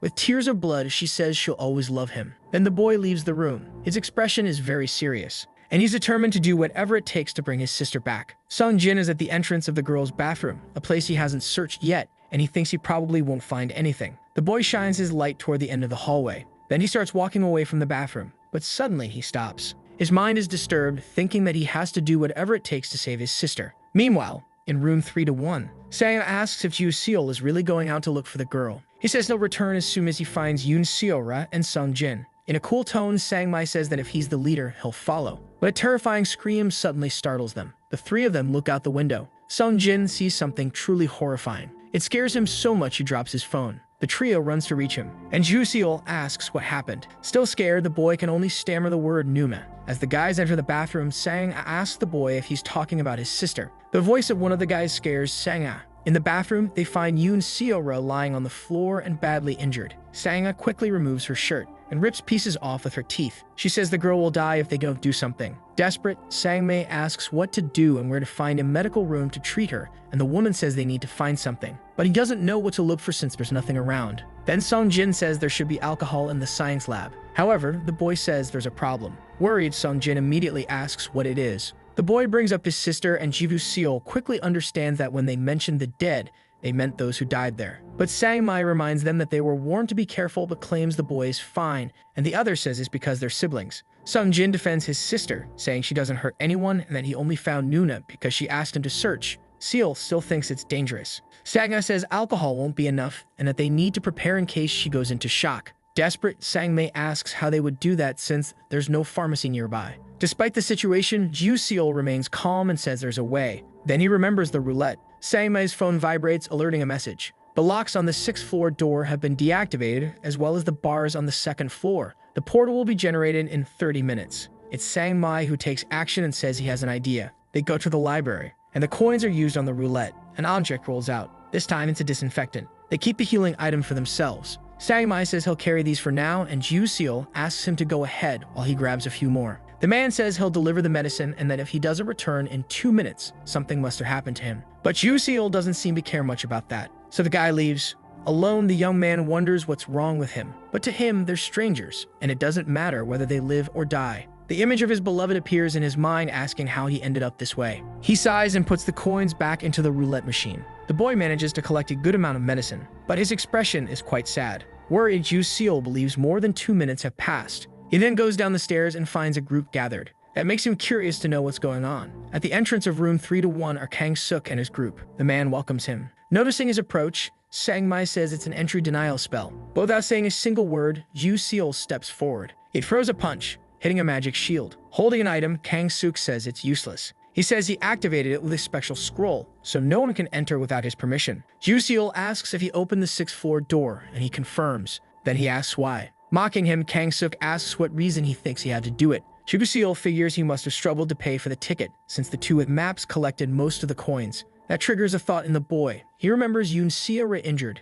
Smiling, Kang-suk says he needed 2 conditions for everything to work, and it only did because Ju-seol left headquarters. The boy says nothing, and Kang-suk says he was sure he would leave since a saint wouldn't just stand by and watch. Ju-seol's gaze is threatening. However, the group doesn't seem intimidated. From the dark corridor, a scream is heard. Frightened, everyone realizes it's the loose monster. Ju-seol says he won't make it to the 6th floor if the monster reaches them first. But unconcerned, Kang-suk shows another scroll. The boy in the cap begs to be allowed in. He says he didn't do anything wrong, and Ju-seol thinks he's implying that he did. Agreeing with him, Kang-suk says they probably think it's unfair. So he grants entry permission to the 3 of them. The 3 look at each other, distrustful of everything and everyone. But without hesitation, they run through the barrier and go straight into the room. The rest remain outside while they are protected. But luckily, Ju-seol is grateful he came prepared. Pulling something from his pocket, he knows he has no choice but to put an end to this. To provoke him, Kang-suk asks what he and Sang-mai plan to do. Ju-seol is simply alert to everything around him. He puts his hand in his pants pocket, but when he pulls it out, it's empty, surprising Sang-mai, who expected some kind of weapon. This time, Kang-suk mocks Sung-jin, asking if the boy just wants to be devoured like his sister. He even says the boy will make his sister cry and that she must be dying to be rescued by him. Then he shifts focus to Sang-mai and says he's already done everything and asks why he's worried about Ju-seol, since he's a realistic guy. He adds that no one will blame them. It's a matter of life and death. The two exchange glances as they consider their choices. Sang-mai apologizes to Ju-seol and he and Sung-jin accept the offer. The two finally enter room 3-1. But Sang-ah and Yoon-sia are still outside. She becomes Kang-suk's next focus and he asks what got into her, that taking off her pants was enough to turn her into an exhibitionist. Then he says it's a joke. The man says he realized she was trying to stop the bleeding and considers it an admirable act. Then asks if she knows she could catch a cold like that. Right after, he takes off his jacket and offers it to her. That leaves Sang-ah completely shocked by his gesture. Kang-suk says she can come in too. From the portal of the room, Sang-mai looks at her, giving her a signal. The woman gets up from the ground. And then she's the next to pass through the shield. Extending the jacket, Kang-suk says she made the right choice. Sang-ah reaches out to take the jacket, but then Kang-suk suddenly pulls it back and pulls her into his arms. He tells her to stay quiet, claiming she knew what would happen when she chose that side. That doesn't sit well with her and she tries to say something, but he asks if she'd prefer to go back to the other side. So all she can do is accept it. Kang-suk smiles at how easily she gave in and asks Ju-seol how it feels to be abandoned. Provoking him, he asks if the great gold tear isn't going to say anything, then says it's a shame and that they're not on Earth anymore. And no one will ever know even if he plays the Good Samaritan. His attitude changes and Kang-suk grabs Sang-ah by the hair. He says she's just an example of someone who stuck to Ju-seol to take advantage, and now the game has changed. The man doesn't care that the weak need help and asks if all strong people are bad and all weak ones good. Kang-suk says it doesn't matter who wins or loses, and that Yahello died even though she had bronze while Sang-ah made it this far. Ju-seol simply replies that victory is victory, and Kang-suk agrees, saying he's pretty smart. As men, he suggests they let the past go and start over. The man then extends his hand. However, he wants an apology and claims his nose still hurts from when he was hit. That makes Ju-seol very thoughtful. He then closes his eyes. Kang-suk says he's not asking for much, just an apology. That should be enough for them to be friends. But Ju-seol's only response is to tell him to go to hell. That pisses him off. A burst of light explodes behind him. Kang-suk quickly turns to see what it is. Minwoo seems to have been hit by something. The man collapses to the ground, unconscious. None of them saw what happened, which makes everything more terrifying. Slowly, Sang-mai starts to appear. Holding the iron rod, he says it's showtime. Then he knocks out the next thug. Kang-soo quickly looks toward the chair. Desperate, he tries to run to it, but the chair slowly begins to disappear until it vanishes completely, leaving him scared and confused. He's the next one to get hit. This time it was Sungjin who did it. Angry, the boy asks who he thinks he is to say bad things about his sister. That makes Kang-suk even more furious. He then threatens to eliminate everyone. His next move is to try to activate the scroll, but Sanga rushes in to stop it. She stomps hard on his hand with her heel. While crushing it, she says she's never in her life met someone so terrible and perverted. Then she aims between his legs. She hits him there and says she's never met anyone like him. Sanga then looks at him. Finally, Kang-suk is knocked out by her blow. Suddenly, a change occurs in the field, but Ju-seol just wants to understand what all of that was. It's Sang-mai who explains he used a disguise spell and that he gave them a signal before coming in, and luckily, they both noticed. He still stays silent. Sang-mai asks if he really thought he had been betrayed, but the young man says he's still not sure. The man then wants to ask him something. Sang-mai says that before it all started, he noticed Ji-hoo was about to grab a magic orb, but then gave up. He wants to understand why. But then Ju-seol says he wanted to see it with his own eyes, even if just once. That leaves everyone confused. Then he says he simply wanted to see how they would behave when cornered, and Sanga gets irritated for being tested. The young man just shrugs. Sang-mai asks if they passed. In response, Ju-seol just smiles, and they all burst into laughter. However, it doesn't last long because Ju-seol picks up a sound coming from the stairs. The young man looks back and Sang-mai, concerned, asks what's going on. Something is coming up the stairs. It's the wide-mouthed monster.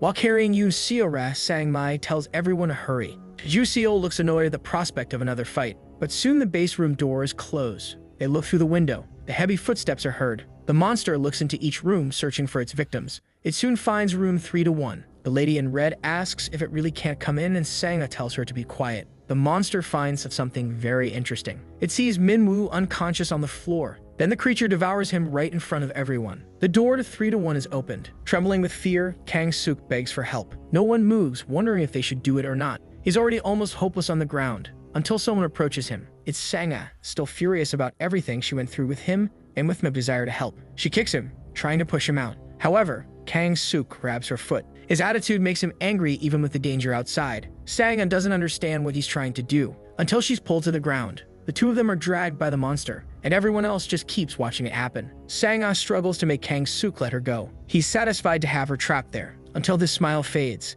It's his turn to be devoured by the monster, that he still keeps holding on to her. Kang-suk declares that there's no way he's going to be eliminated alone. His eyes lose all life. The monster devours him even more, but his hand is still keeping Sanga trapped there. She struggles desperately to break free. The lady in red watches and says the same thing will happen to her if she stays outside. Sungjin grabs a mop, not wanting to just stand and watch. Sang-mai understands he wants to help, but tells him not to use something so useless. Out of the corner of his eye, he notices Ju-seol rummaging through his bag. The boy is deep in thought. Meanwhile, the monster outside keeps chewing, and Sanga cries out in desperation for help. The two men go to her. She reaches out her hand to grab them. They hold on to her and use all their strength to pull her. The two were almost being dragged along with her. Even with their effort, the monster is too strong. A cracking sound is heard as the creature's jaw snaps shut, releasing the only thing left of Kang-suk. Everyone falls to the ground, but the monster is already ready for its next meal, mouth wide open. Sang-mai gives the signal and Ju-seol gets ready. Taking advantage of the open mouth, he throws the orb. Inside the monster, everything starts bubbling. Several explosions begin to erupt. The monster thrashes around, slamming into every wall. Another grenade is thrown at it. It lands right on its timer points, causing a net-like explosion above the monster, which ends up trapped in a snare. Ju-seol then gets ready for the final blow. He throws another of those orbs, which syncs with the timer, and explodes above the monster. Drops like lava begin to fall. The monster screams in pain as the burning liquid sears it. Little by little, it starts to melt away, until nothing remains of the creature that died just as cruelly as it treated its victims. Everyone is shaken by the scene, and Sang-mai thinks it's insane and is surprised that the boy actually pulled it off. Sanga says he's amazing for being able to do all that with just a few magic orbs. But Ju-seol says he was just lucky to have a good combo available. The monster is completely defeated, and all he can think is that the guide was right when he said they'd get through it easily if they work as a team. The boy turns as he feels a pat on his back. Sang-mai says it's okay, and that the result alone is already a miracle, and the young Sungjin celebrates, agreeing with that. Even without much emotion, Ju-seol thinks he's right, but then he notices that the older man is missing and everyone else turns their faces away without giving an answer. So Sang-mai says he's probably still looking for coins to bring his family back and ease the guilt he feels. Ju-seol just keeps staring. Meanwhile, the old man is still searching for coins. A sound comes from behind him. Not understanding, he turns around, and his eyes go wide at what he sees. What he witnesses is the most terrifying thing. His deceased wife is carrying her own head, while his daughter crawls like a zombie baby. Falling to the ground, he says he was wrong and that he's going to save them. He begs his wife and his beloved Hee-jin, but apparently they're not there to forgive him. Joo-seol sits with his head down at one of the desks while Sang-mei devours his food in the background. Drowsy, he gets up, realizing everything is bright now, then looks at the clock on the wall. He asks about the others and Sang-mei says they're out searching for the treasure. The boy asks if Yoon Seora went too, and the man says the girl only has an injured arm, not her legs, and even Sung-jin went out. Then he asks about Sang-ah, and Sang-mei says she went to help the two, and this time Joo-seol asks about him. The man says someone had to keep an eye on him, and Seol remembers there are still 3 hours left before the hour of the dead ends. Sang-mei says the dead won't be scary now that they dealt with the specter and asks what he's going to do since he has all the coins. Joo-seol thinks about what he'll do. He then leaves the room. After paying 100 for the toll, the boy is left with 785 coins and still doesn't know what to use them on. He climbs the last step of the floor and immediately runs into Sung-jin, who comes running in fear.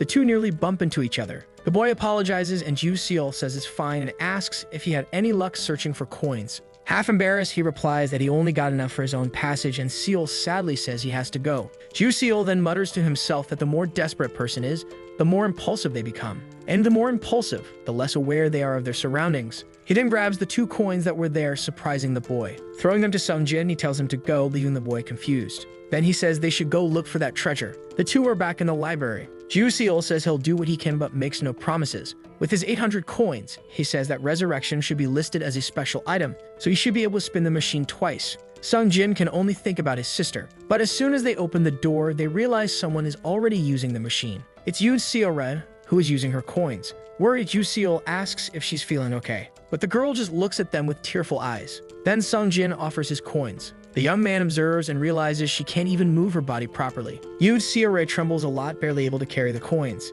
Even closing her hands seems difficult. The girl still looks badly injured. Sung-jin looks at her with deep sadness. But touching his shoulder, Joo-seol reminds him they also have things to do, and that all this is going to take time. The coins are being placed, totaling 299 so far. Then they reach 300 coins. Sung-jin spins the device and anxiously waits to see what drops from the machine. The prize is a fountain pen called the Pen of Fluid Consciousness. But it's not what they need, and Joo-seol says he still has one more chance. Another 300 coins are inserted into the machine. This time, Joo-seol spins the device. A strange box falls to the ground. The two look at each other, confused as it opens. Inside are several magical orbs of different colors. Joo-seol suggests they take a look. The first orb is a light bomb and another freezes whatever it touches. However, none of them are what they need, and the young man expresses his regret. Sung-jin says it's okay, that his sister will understand, but Seol laments that they have to go through this. Someone grabs the sleeve of Joo-seol's shirt and asks if they're looking for the resurrection potion. This surprises both of them.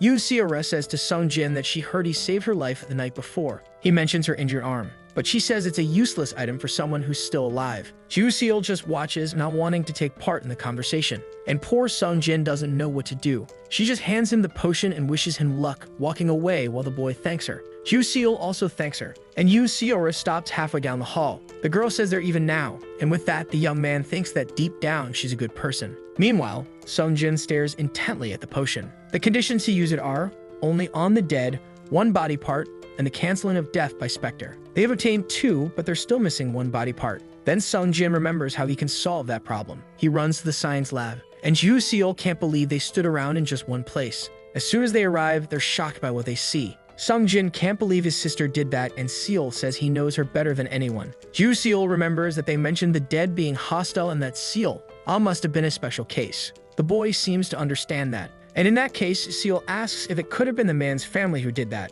And with that, Sung-jin declares that he's never getting married. Changing the subject, Joo-seol asks what they're going to do about his sister. The boy finds it strange that she's not there anymore and suggests looking elsewhere, and Seol says they don't have much time. He then reminds him of the second condition, which is having a body part, and tells the boy to check the time. The dead's time ends at noon, and Joo-seol says his sister will disappear soon. Sang-mei stretches out for a break. Through the window, he sees Joo-seol running. He asks what's going on, and the other young man asks if he happened to see Sung-jin's sister. Stang-ah is searching for coins when the door opens, startling her. It's just Sang-mei saying she's not around, and the woman asks what's not around. He says he's looking for Yi Seola. The three then go looking for her, and Sang-mei and Sang each enter a different room. Only Joo-seol stays there, standing still, and when they leave, he asks if they found anything. The woman believes Yi Seol, isn't on the 4th or 5th floor. She suggests a lower floor or another building since there's no rule that says she can only appear where the treasure is generated, and Sang-mai already asks her to take it easy.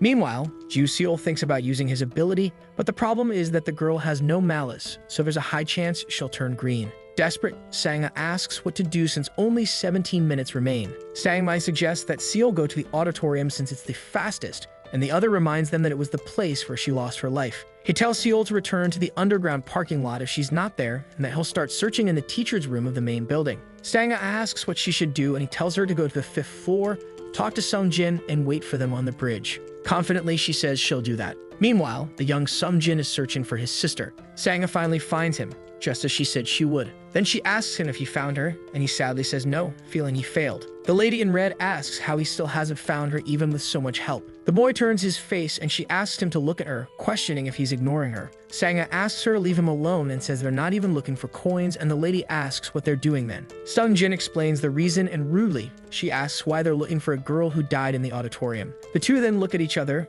and from the boy's expression, all he wants is help to say what needs to be said. Sighing, Sang-a thinks they're already in trouble and that any help is welcome at this point. Then the woman starts while the boy lowers his head. At the end of the explanation, the woman asks if they're looking for the spirit of Yahello. Sang-a confirms and asks her to let them know as soon as she finds her. But suddenly the woman's expression sours. The other two show up and ask what happened, and she denies that anything happened. She only wants to know about coins, and they say they didn't find any. Meanwhile, the girl is curious, wanting to understand why the others are in such a rush. The lady in red says she has no time to waste and no intention of telling anyone if she finds Yahello. Meanwhile, Ju-seol runs to the auditorium calling for the girl. He finds nothing but silence and the bodies lying on the floor from the first day's attack. Something crawls behind the boy. Staying alert, he quickly notices and looks back. The fallen bodies of the dead start rising. One of them shouts that Seol must die. The others who rise repeat the same thing. All of them stand surrounding the boy, ready to attack. Ju-seol tells them not to come closer, claiming he has no business with them.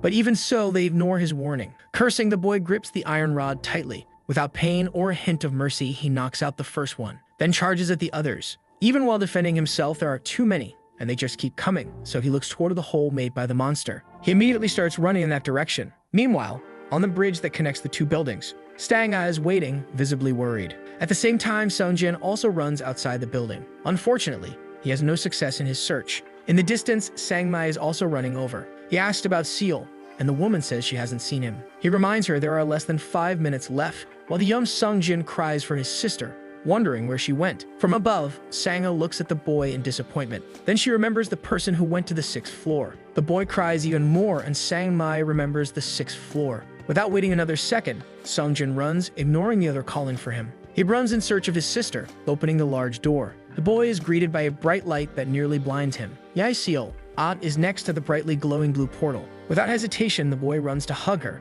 just in time for the others to arrive. The scene is quite bizarre for them, and Sung-jin asks his sister to wait just a little longer so she can be revived. She doesn't understand, and he explains that he'll do it with a resurrection potion. Despite the emotional scene, Sang-mai remembers something. He yells that they're out of time. Immediately, he and Sang-a shout for Ju-seol. Meanwhile, the boy runs for his life. Even so, the undead horde chases him, but not enough to escape the bomb, which soon explodes, turning them all to dust. Seol's concern is to quickly catch up with Sung-jin. He runs through the open field without knowing where the others went, with only 1 minute left. Ju-seol opens the glass door. His eyes try to spot something, but there's no one there. Just moments before Ju-seol's arrival, the ghost of Yahello tries to convince her brother that he can live even without her. But with tears in his eyes, the boy begs his sister not to leave him. Sang-mai and Sang watch the scene, already hopeless that they can do anything. Back to Seol's arrival, he finally realizes what the problem is. The group is separated, standing on the rooftop of the other building. There are only 10 seconds left, and Sang-mai thinks there's nothing to be done even though the boy has shown up. But Ju-seol knows they've come too far and isn't willing to let it all end like this. He remembers Sung-jin saying he'd accept it if they failed, but Seol won't accept that. The boy then starts stepping back. Everyone watches, and Sang-a asks what he's trying to do. But Ju-seol has no intention of standing there just watching. With only 10 seconds left, he starts running after backing up a good distance. At 9 seconds, he activates the future vision ability. At 8 seconds, he leaps. Everyone watches in awe, even sensing some danger. At 5 seconds, he reaches the other side. With 4 seconds left, he runs toward her. At 3 seconds, he opens the potion. A pink specter emerges from the bottle. With only 2 seconds left, the light strikes the lifeless body of Yahello. She is illuminated by a strong pink light, while everyone watches in shock, also lit by the pink specter's glow. the girl is lifted into the air, and something is happening to the young Yahello. Sungjin looks at his sister in concern as a small pink light shines on her chest. Her heart begins to beat once again, and she glows even more with such a bright light that they have to turn away. The specter spreads throughout the area and glows all the way to the sky. Seal keeps his eye open to see what's happening. Slowly, the girl is returned to the ground, until she falls into Seal's arms. Seal opens her eyes a little confused. She still doesn't understand what's going on, until she realizes who's holding her. Embarrassed, the girl pulls away from him while the others stare in amazement. But she has no time to think when Sungjin hugs his sister tightly, and she asks how she ended up there. Sanga asks if she doesn't remember anything, and confused, the girl only recalls when the monster appeared in the auditorium. Sanga notices that Seal doesn't look very well. Helping him stay on his feet, the man explains that she died and Seal saved her. Giving him a light elbow, Sanga says she nearly had a heart attack because of him, and exhausted, the boy gives a small smile while apologizing. The treasure hunt is complete. Behind them, a voice congratulates them for completing the missions and assumes everyone is now present. With a round of applause, Han officially announces the completion of Area 1's tutorial. Seal remembers that some people are still missing, but Han says this isn't a race to see who arrives first, though they don't have all day. Suddenly, the rooftop door opens. It's Yoon Seora, extremely tired and still affected by her injuries. She extends a bag of coins, and Han says the toll will be taken at the time of entry. Sanga helps her while Seal thinks about how she had to collect all the coins again and regrets not offering his help. That causes Sungjin to panic, remembering the toll for his sister. But the Good Samaritan Jew Seal tells him not to worry, as he has extra coins. Seal is happy to receive help once again, until the trio shows up and the lady in red asks if they'll be helped too. The woman looks irritated and Seal doesn't seem pleased either. The two boys beg him for help, saying they'll be forever grateful. Sangmai says they're all scumbags and asks Seal if he's really going to give it to them. Even Sanga says he shouldn't give them anything. This angers the lady in red, who tells her to shut up, claiming she's not even talking to her. Approaching Seal, the woman says he doesn't even need to help the other two, and if he does it just for her, she guarantees she'll treat him very well. Leaving everyone shocked, he asks how many coins they need. The two girls need 30 coins each, while the other young boy only needs 25. Seal shows Seal a bag of coins, saying it's the amount needed for the toll, which makes the girl grateful. That leaves him with 85 coins, and the woman says that's enough to help them. But then Seal makes a strange move, and throws the bag of coins to the other side. With that commotion, the coins scatter through the air. This makes the lady in red even angrier. But before she can do anything, Sangmai tells her to hurry since it seems they won't wait for much longer. The woman glares at Seal with irritation. Then the three of them rush to try to gather the coins in time. Laughing, Sanga says what he did was amazing, but then she notices something in his hands. Seal says he only threw 80, and what's left is a kind of fee for when someone puts them in danger and someone else has to make a sacrifice. Han smiles at that and sees it as one more step toward becoming a true Earthling. Then he calls everyone's attention, ready to begin the point distribution. Meanwhile, the trio runs trying to collect the coins. The two girls argue, each trying to get in front of the other. The boy tells them to stop, saying there's an exact amount for the three of them. Annoyed, the girl asks where he gets that confidence from, thinking they'll actually find all the coins. The lady in red thinks about how stupid the girl is for speaking up without even being sure that Seal threw all 85. Han begins announcing their achievements. The young Yu Seora has 317 points. Next is Hyun Sangmai with 302 points. The young Yi Sung Jin has 114 points. Shin Sang-ah with her 116 points. Vaisiel with 46 points, taking into account her performance in the auditorium. And then he says he thought he was going to die calculating the points, and that nothing like this has ever happened before, revealing Jihu Seal's 350 points. Everyone around him celebrates happily at the boy's victory, though he seems a little overwhelmed. But Haven speaks again and says that was just the score for the first phase in the auditorium. He sighs, bracing himself for what comes next. For everything the boy did since the first mission, the trap in the second phase, rescuing his friends, and many other things. His final surprising score is 2,150. Everyone is left speechless by the revelation. However, Han says it's still not over. With the addition of the 10x multiplier, the total survival points are 21,500, the highest in history. None of them can say anything. It's Sangmai who asks if he's happy, and Seal realizes that helping others earns points, understanding why Han helped him when the attention alert appeared. Then Sanga asks where they'll use these points. The only thing Han replies is that they'll find out once they get there. The man then tells Ju Seal that he must be very happy, and says he might even get to use the VIP shop. Han just gives a heads up that such a shop exists and reminds him not to forget about the paper he picked. Back to the trio, while the others search, the lady in red believes it's going to lead nowhere, but considers the possibility that they might find them first.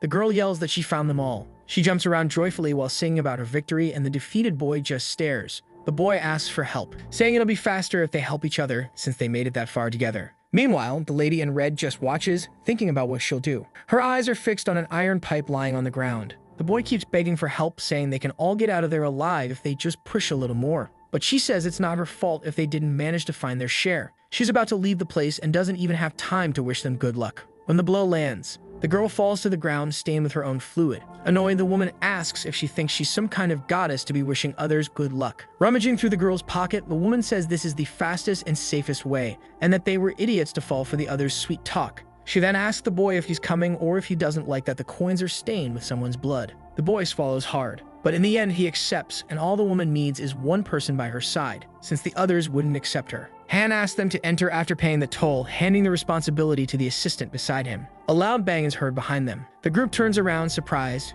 It's the lady in red and the regretful boy. She throws the stained pipe on the ground and walks past Jihu Seal. Sang Mei wastes no time cracking a joke about how terrifying she is. She says she has the toll money, but Han gives her a strange look. Annoyed, she asks if there's something wrong. Smiling, he says no, and that they'll accept it after all. The portal hasn't closed yet. She then pays the fee and heads for the portal. However, Han says her total survival points are 35, making Minyoung, the infamous lady in red, freeze. She turns and asks what those survival points are, and the man reveals that she received them due to her earlier aggressive behavior. Even trembling from his words, she steps through the portal. Then it's the boy's turn, and Han says he's sure there's no need to explain. He passes through the portal. Sang Mai is next to enter. Then the others follow, with Jihu Seal having to be pushed into the portal by the assistant when it's his turn. Han bows as he watches the survivors enter. He wishes them good luck in the neutral zone. Everyone is amazed by the beauty of the Great Hall. Sang-At is shocked by the number of foreigners, and Sang-Mai tells her not to embarrass them. They are directed to their seats.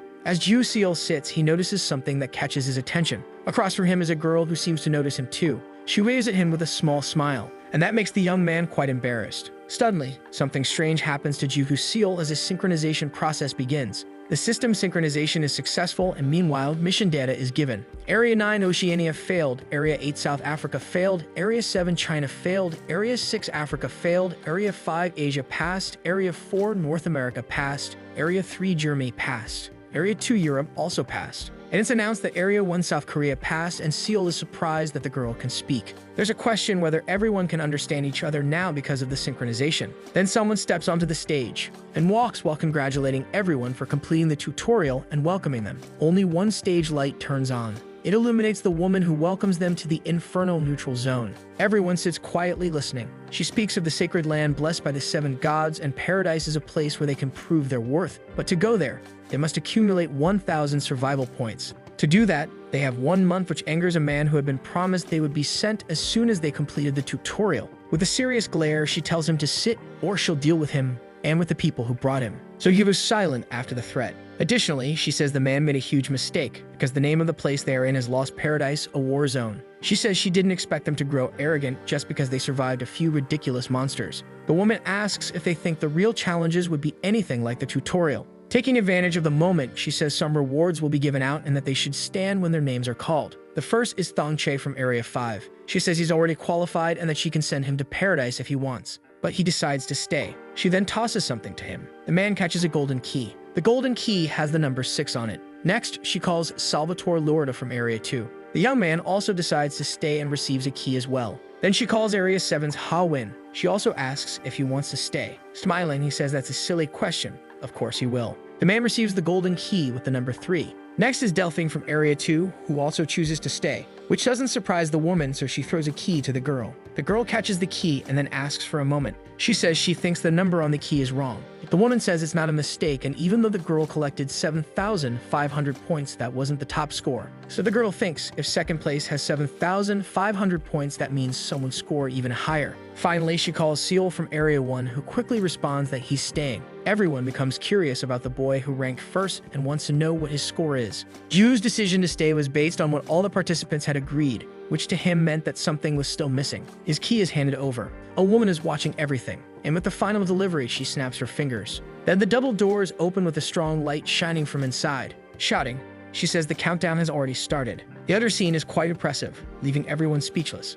The survivors from Area 1 are also very impressed with everything. The place is quite luxurious and cozy. However, Ju Seal doesn't remember any details from the dreams he had about this place. The only thing he remembers is that he dreamt about it. As they approach the others, Sangmei asks why everyone is gathered together. Excited, Sanga suggests they take a look until suddenly she realizes Yoon Seora is missing. But no one knows where she is, and Sung Jin says he hasn't seen her since they were transported. Sangmei also mentions she hasn't seen the trio, and the woman suggests they stay together and search for Seora later. Ju says he'll go rest. The group says their goodbyes, confirming they'll meet up again later. After parting ways, Seal takes a different path. He is stopped by someone greeting him. Confused, Yu Seal asks if they're talking to him. The woman introduces herself as the instructor of Area 2. And to his surprise, she says she was hoping to have the honor of guiding him through the place. That makes the boy a little nervous, unsure of what to say. Someone taps the Area 2 instructor on the shoulder. With a different expression, she looks back, and to Ju Seal's relief, it's the girl who's been with him. The woman says the tutorial is over and asks if she could let her guide the boy. But without saying a word, the girl simply flips her off, which disappoints the woman, who says she's still as vulgar as ever. To further irritate her, the girl flashes both middle fingers with an even bigger smile. And that seemed to work perfectly. Out of patience, the woman says they'll meet again some other time. As she turns her back, the girl mutters that her habit of wanting to touch everything first hasn't changed. Smiling, she says she'll show him around, and the only thing the boy replies is that she seems pretty persuasive. She says she stayed quiet to practice silence and thought it would be a good idea to think before speaking. The girl then suggests that Seal treat them to a drink, and when he says he has no money, she reminds him of the 21,500 points plus the 5,000 point bonus. Seal remembers receiving that bonus back at the auditorium. Finally, he understands that survival points are used instead of money. The girl explains that survival points are the currency in the neutral zone. Everything is paid for with those points. This makes him think that besides collecting them, they can be consumed, making things even harder. The two go up the large spiral staircase. The girl seems very pleased with her drink, and Seal, following behind, is curious. He asks if the drink is good. The girl says yes, and that he should have grabbed one since it would have been free, and he asked about her, saying that regular shops and restaurants offer a 100% discount. She explains that the gold mark gets a 30% discount and the first place gets 70%, totaling 100%, and Seal realizes it'll be tough for the others. Curious, Ju Seal asks how one earns survival points. She explains that the most basic way is through missions posted on the bulletin board, so he asks if there are other methods, which are loans and transfers, and he realizes that loan sharking and stealing are probably common there. The instructor says it was a good idea to stay since going back to the neutral zone is hard and you lose the benefits offered. To clear up Seal's doubts, she smiles and says one of the benefits is the VIP store. Curious, he asks if they sell luxury items and brands at lower prices or something like that. In the most vulgar way, she asks what he's talking about and what he even do with a purse in the war zone. She says the goal in the neutral zone is to buy at the VIP store, since there's nothing like it anywhere else. Cheerfully, she shows the top floor, the royal tier used by players who scored over 1,000 points in the tutorial. But Ju Seal is too tired to pay attention and complains about how a place like this doesn't have an elevator. Panting, he asks if she expects him to go up and down all those stairs, and says there's no way this is the floor meant for royalty. Unbothered, she says it shouldn't be a big deal for people who have the right to be on that floor. After all, it's not a resort. Then she tells him to stop complaining. Still cheerful, she says she'll take him to check out the place she's pointing at. Seal's shocked expression is very clear. She says the room will give him an effective recovery, and just 4 hours of sleep will completely heal his body. The place includes an area for rest and entertainment, a large luxurious bathroom with a nice bathtub, a very cozy bedroom with a fireplace to warm the space. Impressed, he asks how a place like that can even exist. She explains that the neutral zone is blessed by the 7 gods, so no effort is spared in helping the representatives, and Seal realizes he thought there would only be tests. The young man grows thoughtful when she says the main goal is to increase their chances of survival. The representative then hands him an item and tells him he should see it for himself to believe. It's about the VIP store of the Lost Eden. Saying goodbye, she tells him that the blessing of lust be with him. Still confused, he simply waves back, while she marches toward the exit, annoyed at how far it is.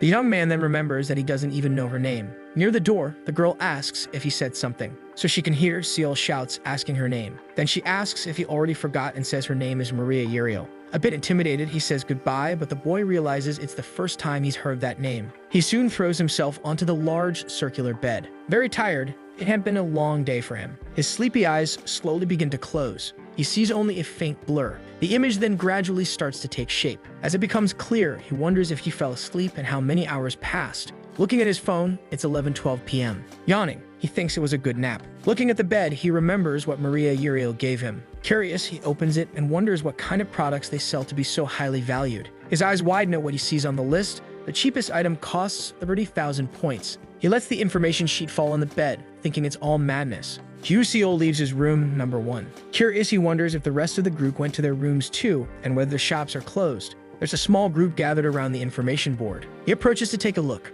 The people around him, upon noticing him, don't hide their stares. They don't seem happy with the young man's presence. Hao-Wen eyes him suspiciously, while Delphine seems intrigued. To Seol, all of this feels like pressure. But either way, his interest lies in the mission. He must choose one and tear the paper to be transported to the area, and in cooperative missions, they need to go with people from other zones. He wonders if missions have a limited number of retries. One mission is to explore a normal level maze with a 2-hour limit. The reward is 100 points. So he picks this mission even though failure means reset or elimination. Delphine calls out to him and the boy turns. With a small smile, she invites him for tea. Suddenly, a bright light shines on the boy. Then the torn mission paper falls to the ground. This annoys the girl as she feels completely rejected. Crying, she says that's not what happened. Meanwhile, Seol finds himself in another place. The first thing he sees are strange structures lit by torches. He looks around carefully, then closes his eyes, activating the 9 Eyes ability. Each one glows a different color. Only one is green, 3 are orange, and 1 is red. His choice is the green one. Meanwhile, back in the neutral zone,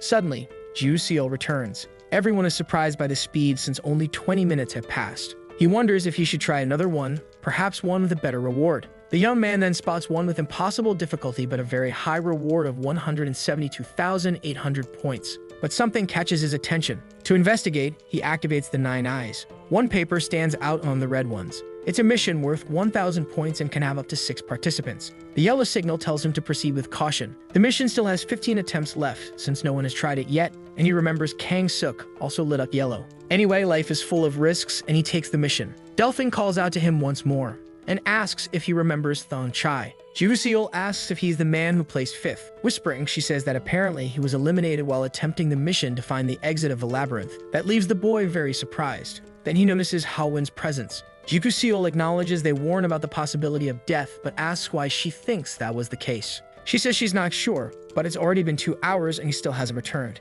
However, Ju says the mission didn't seem complicated at all. The girl repeats his words, "Not complicated at all," with a sad expression. Once again, she invites him for tea. Her eyes light up when he says yes. But once again, he tears up the mission paper and says they should leave that for another time. Rejected once again, a few people even laugh the cruelty. Hao-Wen grabs Seol's mission paper and is shocked when he sees what mission he went on alone. Curious, Delphine takes a look too and thinks he's crazy for doing that. With that, Hao-Wen declares that they've lost the 5th and 1st place participants all on the first day. The girl gets sad about it. Meanwhile, somewhere else, Seol is on another mission. Everything is dark and he can't see a thing. The solution is to use his phone's flashlight. To improve his vision, he activates the 9 Eyes ability. He then sees some very strange figures. Using the flashlight, he lights up the dark area, revealing cadaverous and hideous figures. There are many of them, and in the middle is something even bigger. This scares the boy quite a bit. One of the skeletons raises its weapon and declares the attack. Seol takes a few steps back, but there's no way out anymore. The skeletons begin to approach. Quickly, the young man rummages through his bag looking for any leftover magic spheres. The lead skeleton then shouts for the attack, and Seol hurries even more scared. He uses the flashlight to shine it on the creatures. One of the skeletons coming his way. With a jump, he narrowly dodges. As he lights up part of the place, Seol notices something, and to test it, he shines the light directly on the monsters. But he needs to dodge another blow. Quickly, he searches for something in his bag. He pulls out a sphere and throws it at them. The explosion hits them all, but it doesn't have much effect, and Seol believes it's because he didn't combine it properly. The creatures are ready to attack again. Thinking fast, Seol throws another one. The magic sphere contains spider webs to trap the creatures. Then the next one he throws contains hydrochloric acid, which melts the monsters. Seol is cornered and more monsters are coming. He throws another sphere and thinks this is not the time to be stingy about using them. The magic sphere hits them. Bones scatter in all directions, but the battle is not over yet. This really makes the young man feel afraid. The skeleton drags its massive axe. The monster is even larger and is about to attack him. He thinks it's already too late.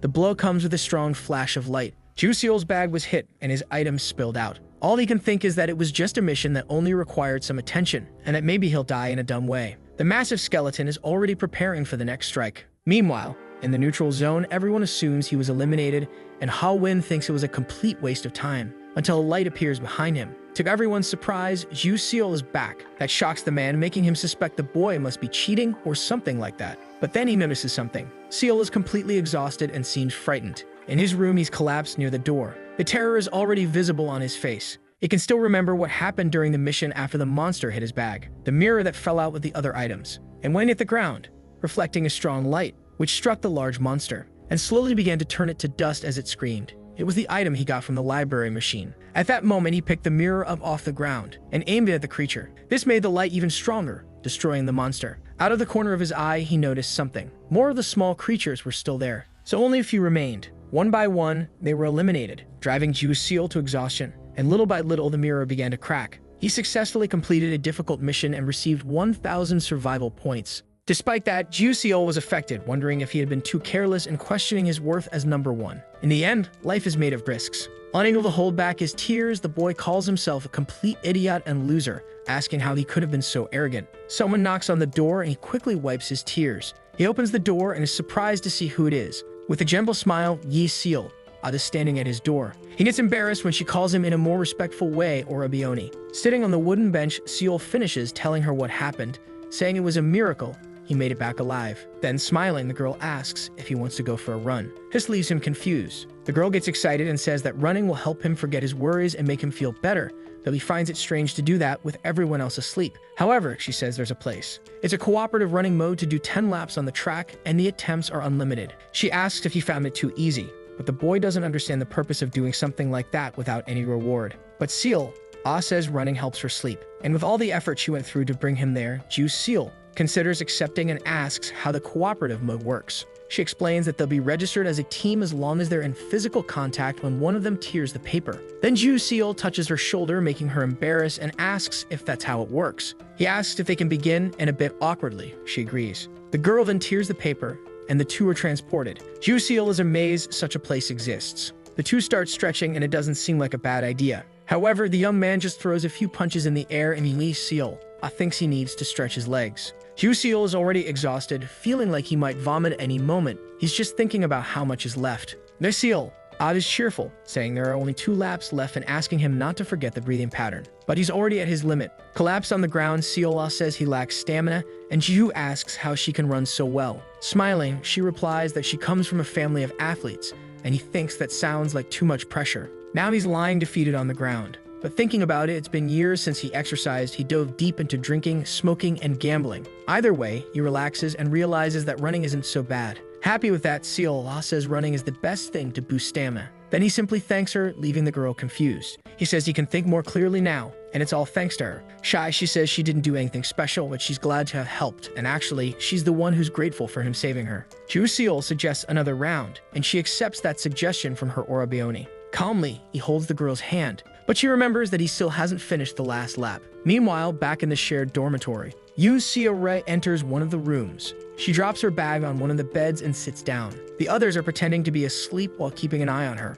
Her injured arm still hurts, and she tries to hold back her tears. The girl believes she can't ask for help anymore, since she's already been too much trouble for them. She wants to prove her worth, and she needs to stay alive through her own strength. Meanwhile, Sanga wants to know where Seal is, and Sangmai says to just leave her since she's avoiding them anyway, and helping her won't earn them any points. The woman asks how he can be so calculating and whether he doesn't think it's natural to help others, that one day he might be the one in need. Then he sighs and says she still thinks he's the only one who's calculating. That annoys her, and she asks what he meant by that. To defend her, Sungjin reminds them that thanks to the girl, his sister came back to life, and Seal agrees, saying she wants to return the favor. Then Sanga remembers Seal and asks where he is. The young man eats his meal alone and in silence. However, his mind is loud, thinking about doing more missions. Something like the maze level is acceptable, but the reward is too low, and it would be a waste of time for him. He remembers it was said that the goal of the place is to increase survival chances. The young man wants to stay focused on his development and improve his stamina. His bag is stitched up and he believes the work done is great, but suddenly he thinks of something, and it makes sense in his mind. He rummages through his bag, remembering that Han told him not to forget the paper he picked up, the guide's ticket. On the paper is the guide's note with tips for the neutral zone and mentioning the item competence, which can enhance strength. Seal gets curious about the item and notices once again they mention the VIP store. With that, he decides to go there and find out why everyone talks so much about the place. The clerk is asleep on the counter. Drowsy and drooling, he greets him with a welcome to the VIP store. The man is way too tired, but still takes time to evaluate the person in front of him. He says that's not what he meant and adds that only people with at least 30,000 survival points are allowed in. Shocked by the treatment, Seal asks if he can at least take a look. But by the man's expression, not even that is allowed. Seal says he just wants to know what competence is, and that sparks the clerk's interest. Surprised, the man asks if he really said competence. To clear up the doubt, Seal even reads the paper out loud, and the man realizes it's from the guide, which changes everything, and asks him to hand over the ticket. The man walks over to the cabinet behind the counter. He then opens the door. There are several tubes inside, and the man says he'll also find competence in the lower shops. He grabs one of the vials and says the ones from the other stores don't compare to those sold at the VIP shop due to cost effectiveness and their effects. That makes Seal curious, so he asks what the difference is between them. He says it will increase training effect by 4 times for 12 hours, and the VIP ones have double the effect, as if training for 8 days. That surprises the boy quite a bit, as they're sharing a secret. The man says it costs 400 points, and since the regular one costs 250, this is a deal you can't miss, and mentions it's a super rare item. And Seal can only think about the effect that equals 8 days of training. The man believes the boy is in the palm of his hand and with a slight grin asks if he's going to buy it. Showing his key and golden pouch, Seal asks if the discounts also apply there. The man says he must be the guy from the rumors and unfortunately the discount bonuses don't work in the VIP shop. Even so, Seal is determined to buy not just one but the entire stock. He uses one of the competence vials, and his stamina seems greatly improved while running. Meanwhile, 2 survivors are fighting and one of the men says he almost died because of the boy. Minyoung just watches the fight along with the others who want to understand what happened. Little Delphine is also curious to know what happened to them. Loretta explains that he's had problems with teamwork and that they were chosen based on scores, so they ended up struggling. The man says Thong Che went through something like that firsthand. But Guther clarifies that his case is different since he took the challenge out of sheer curiosity. And Delphine says everyone thought he'd been eliminated because he took so long. Thong Che apologizes and says he's the type of man who likes to wander. Someone shouts, drawing the trio's attention. It's the boy complaining about how he's supposed to get 1,000 points since even socks cost that much. And the other one laments that at this rate, he'll have to stop eating and sleeping. Minyoung notices someone approaching. It's Maria Uriel with her drink. The woman then calls out to her. The lady in red asks if the deadline ends in 2 weeks and wants to know if they plan to disqualify everyone like that, causing a revolt. The boy says they should allow using Earth money, and everyone agrees. But not caring, the girl says they're just a bunch of broke losers who can't even buy a coffee from a vending machine. That angers the people, who ask who she thinks she is to say whatever she wants. Fed up, the girl says if they have problems, they should complain to the person in charge. However, just remembering that woman gives everyone chills and a slight shiver down their spine. Finally, Maria says they should use the time they're wasting arguing with an arrogant girl like her on a mission instead. Ha-Win is sitting with the others, while Maria Uriel walks around calmly with her drink. In one of the facilities, there's concern about whether Seal is doing well, since he's even dumber than they expected. They also think the boy is insane, and that he spent half a month training his physical condition. They never imagined someone like him would show up. The woman in charge says the deities must be quite pleased. Then the representative from Area 2 asks if it's time to reveal the truth. She then asks if she's referring to the deadline. The blonde woman says the neutral zone is in chaos and she can't imagine the survivor's reaction upon learning the real time limit. However, the chief says she's worrying about nonsense and that they only need to say they felt pity, so they extended the deadline. Then she asks what she thinks would have happened if she had said the deadline was 3 months.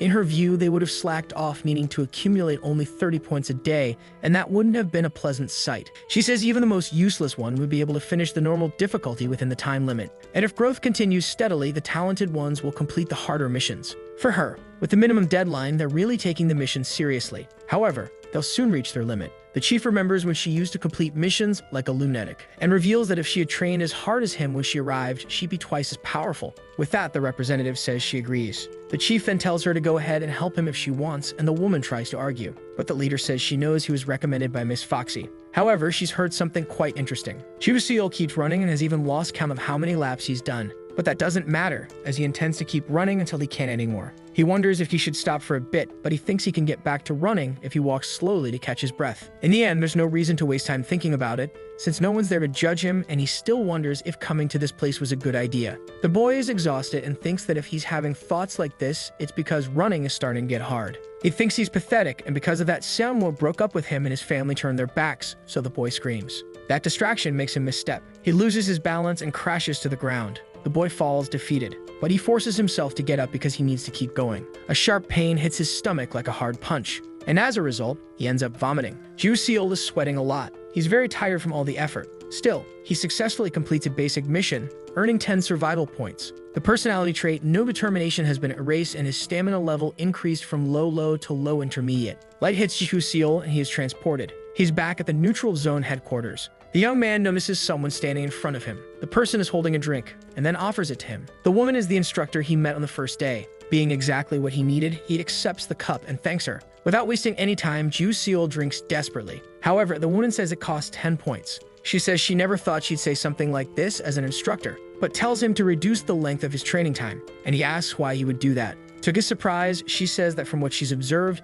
his training routine has exceeded the limit his body can handle. She advises him to rest, and that the more his body recovers stamina naturally, the faster the recovery rate will be. The woman also says he should eat regularly at the place she's recommending, eating more nutritious food to recover. Besides thinking the place must be very expensive, he believes that might interfere with his training time. But she says eating is also a form of training, and with a short time limit, the ideal is to increase efficiency. Another piece of advice she gives is to try other training methods, and with that, she will help him. Ju Seol grows curious about why she's doing this and wonders if it's because of the golden seal. The woman then remembers the conversation she had with the chief. She says it's possible that he has no ties to Sinyeon, but the blonde reminds her that it was Hannah Kim who recommended him. The chief confirms that Miss Foxy is part of the place, but the important thing is that the golden seal wasn't sent by them, despite her possessing it. She then says that for Agnes to help him, she'll have to give it her all, because he is an irregular with a golden seal, just like Sung Shian 2 years ago. That scares the woman upon learning that an executor trained the man. Agnes says she won't take the blame if Seal ends up becoming a powerful enemy that might cross their paths in the future. Back in the present, she explains that he has potential and, as an instructor, she wants to guide him in the right direction,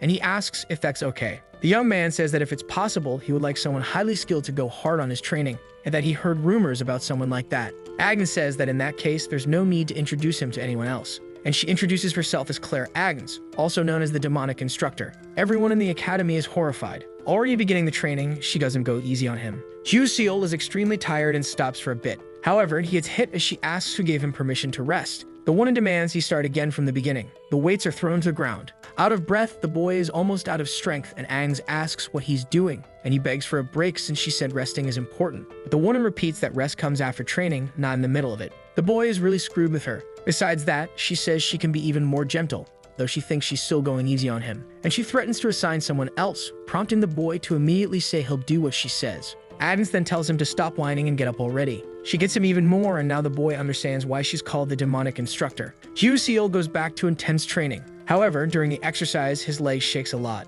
The woman yells that she already told him to pay attention to his knees. From the infirmary doorway, you can already hear the doctor saying the situation is getting worse and proper treatment is needed. The woman wraps Yoon Seora's arm and says a basic treatment will hold things for now, but it better one starts at 2,000 points. But the girl doesn't have that many points, and the woman suggests she borrow from the boy with the gold mark. The girl becomes even more shy, and the doctor says this isn't the time to feel embarrassed. Yoon Seora bows, thanking her for what was done. The doctor asks her not to forget to use the reagent to stop the infection and to beg for survival points. Suddenly, Maria appears and sarcastically comments on the lovely advice she gave. She says priests are supposed to take care of each other before awakening, but Maria is just talking about the arm, and Maria actually seems to agree with it. Yoon Seora looks at the price of the reagent. She only has 23 points but could end up dying if she doesn't use it. Sadly, she thinks that if that happens, she bets her father would be disappointed. The girl remembers what the woman said about this not being the time for shame. She crumples the paper, nervous just thinking about it. Someone spots her and calls out.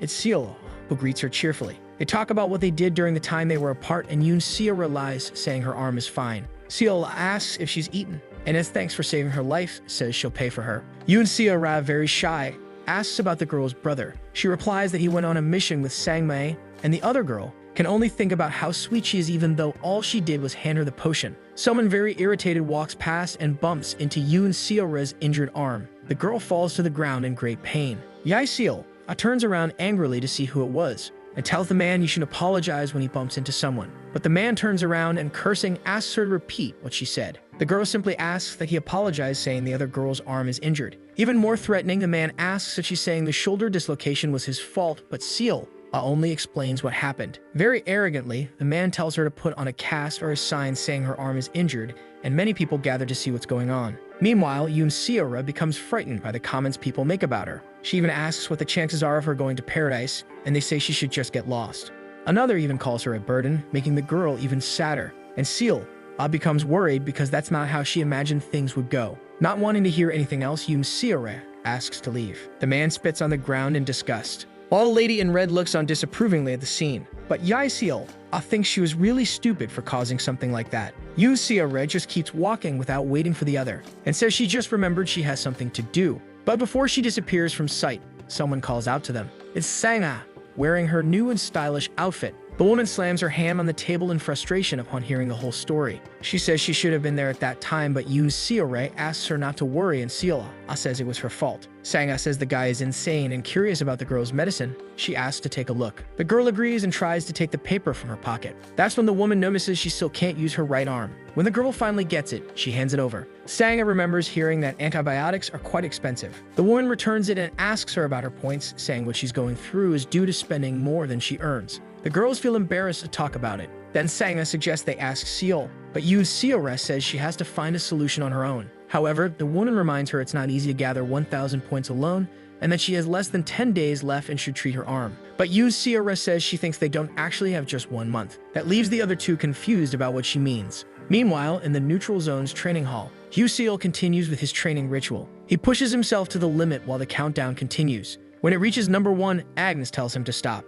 However, he keeps going even after she tells him to stop. Seol says he just wants a little more time like that. He wants to test himself beyond his limit, which doesn't last very long, and he collapses exhausted on the mat. Agnes says she admires his willpower, but overdoing it will harm his body, and besides, it would be terrible if he ended up injured. But for her, it's great that Seol is following the routine without complaining. Her concern was that he might grow impatient or greedy with the missions. Hugh Seol wants to ask her something, and the woman encourages him to do so. The young man wants to know what people do in paradise, and that seems to catch her off guard. Agnes says that for someone with a gold seal, he asked a question only a contracted one would ask and wonders if the person who used the seal didn't explain it. He thinks Hannah Kim kind of explained it, but either way, he doesn't have many memories of the dream. To explain, Agnes says it's like a fantasy medieval game, except in real life. And Seol asks if it's like slaying monsters and selling loot. But she says the only difference is that you're actually risking your life, though she keeps quiet about the war. Then Ju Seol stands up more determined and asks if he shouldn't be learning some techniques.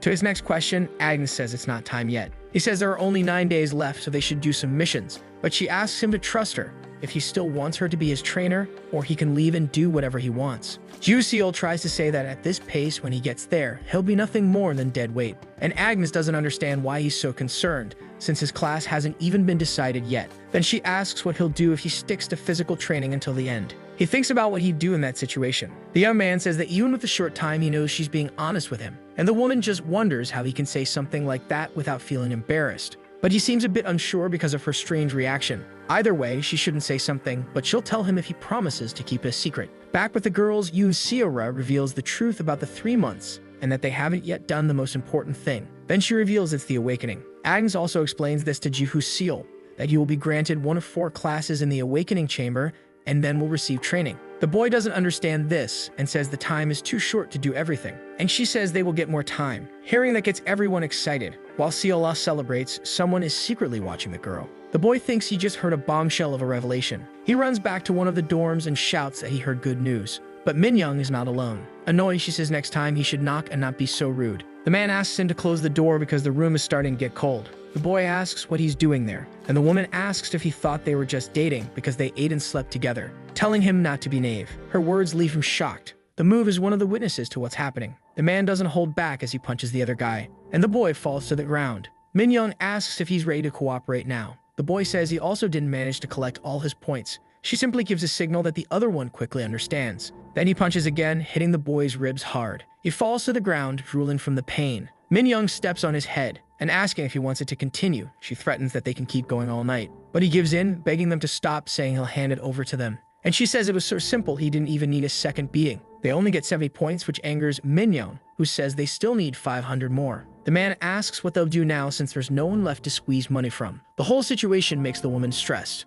On the morning of the 30th day, the instructors are gathered and Cynthia makes an announcement to all the survivors in the plaza. And obviously, it doesn't please everyone, and the man gets irritated, asking what they're talking about. Cynthia asks if he's deaf. After all, she said that everyone who failed to accumulate 1,000 points has failed. Even annoyed, she says she'll announce the people who passed. The ones announced are Ji-Hoo Seol, Delphine, and Lurida. And finally, Hyun from Area 1. Only a few made it. A bit upset, Sang-ah calls him stingy, but the man defends himself, saying it's every man for himself. But Ha-Win from Area 7 says that's not what he heard. Cynthia says she doesn't know what he heard, but he shouldn't forget she's the one in charge there. He and his partners don't seem satisfied. Then Yoon Seo-rae from Area 1 asks about the awakening. Sarcastically, the woman asks if she thought the 7 deities would bless someone who couldn't even gather a measly 1,000 points. But that revelation only causes confusion, and everyone wants to know about the awakening and the gods. Ha-Win then asks what would happen if he managed to get 1,000 points right now. This piques Sinzi's curiosity, and she asks how he would do that.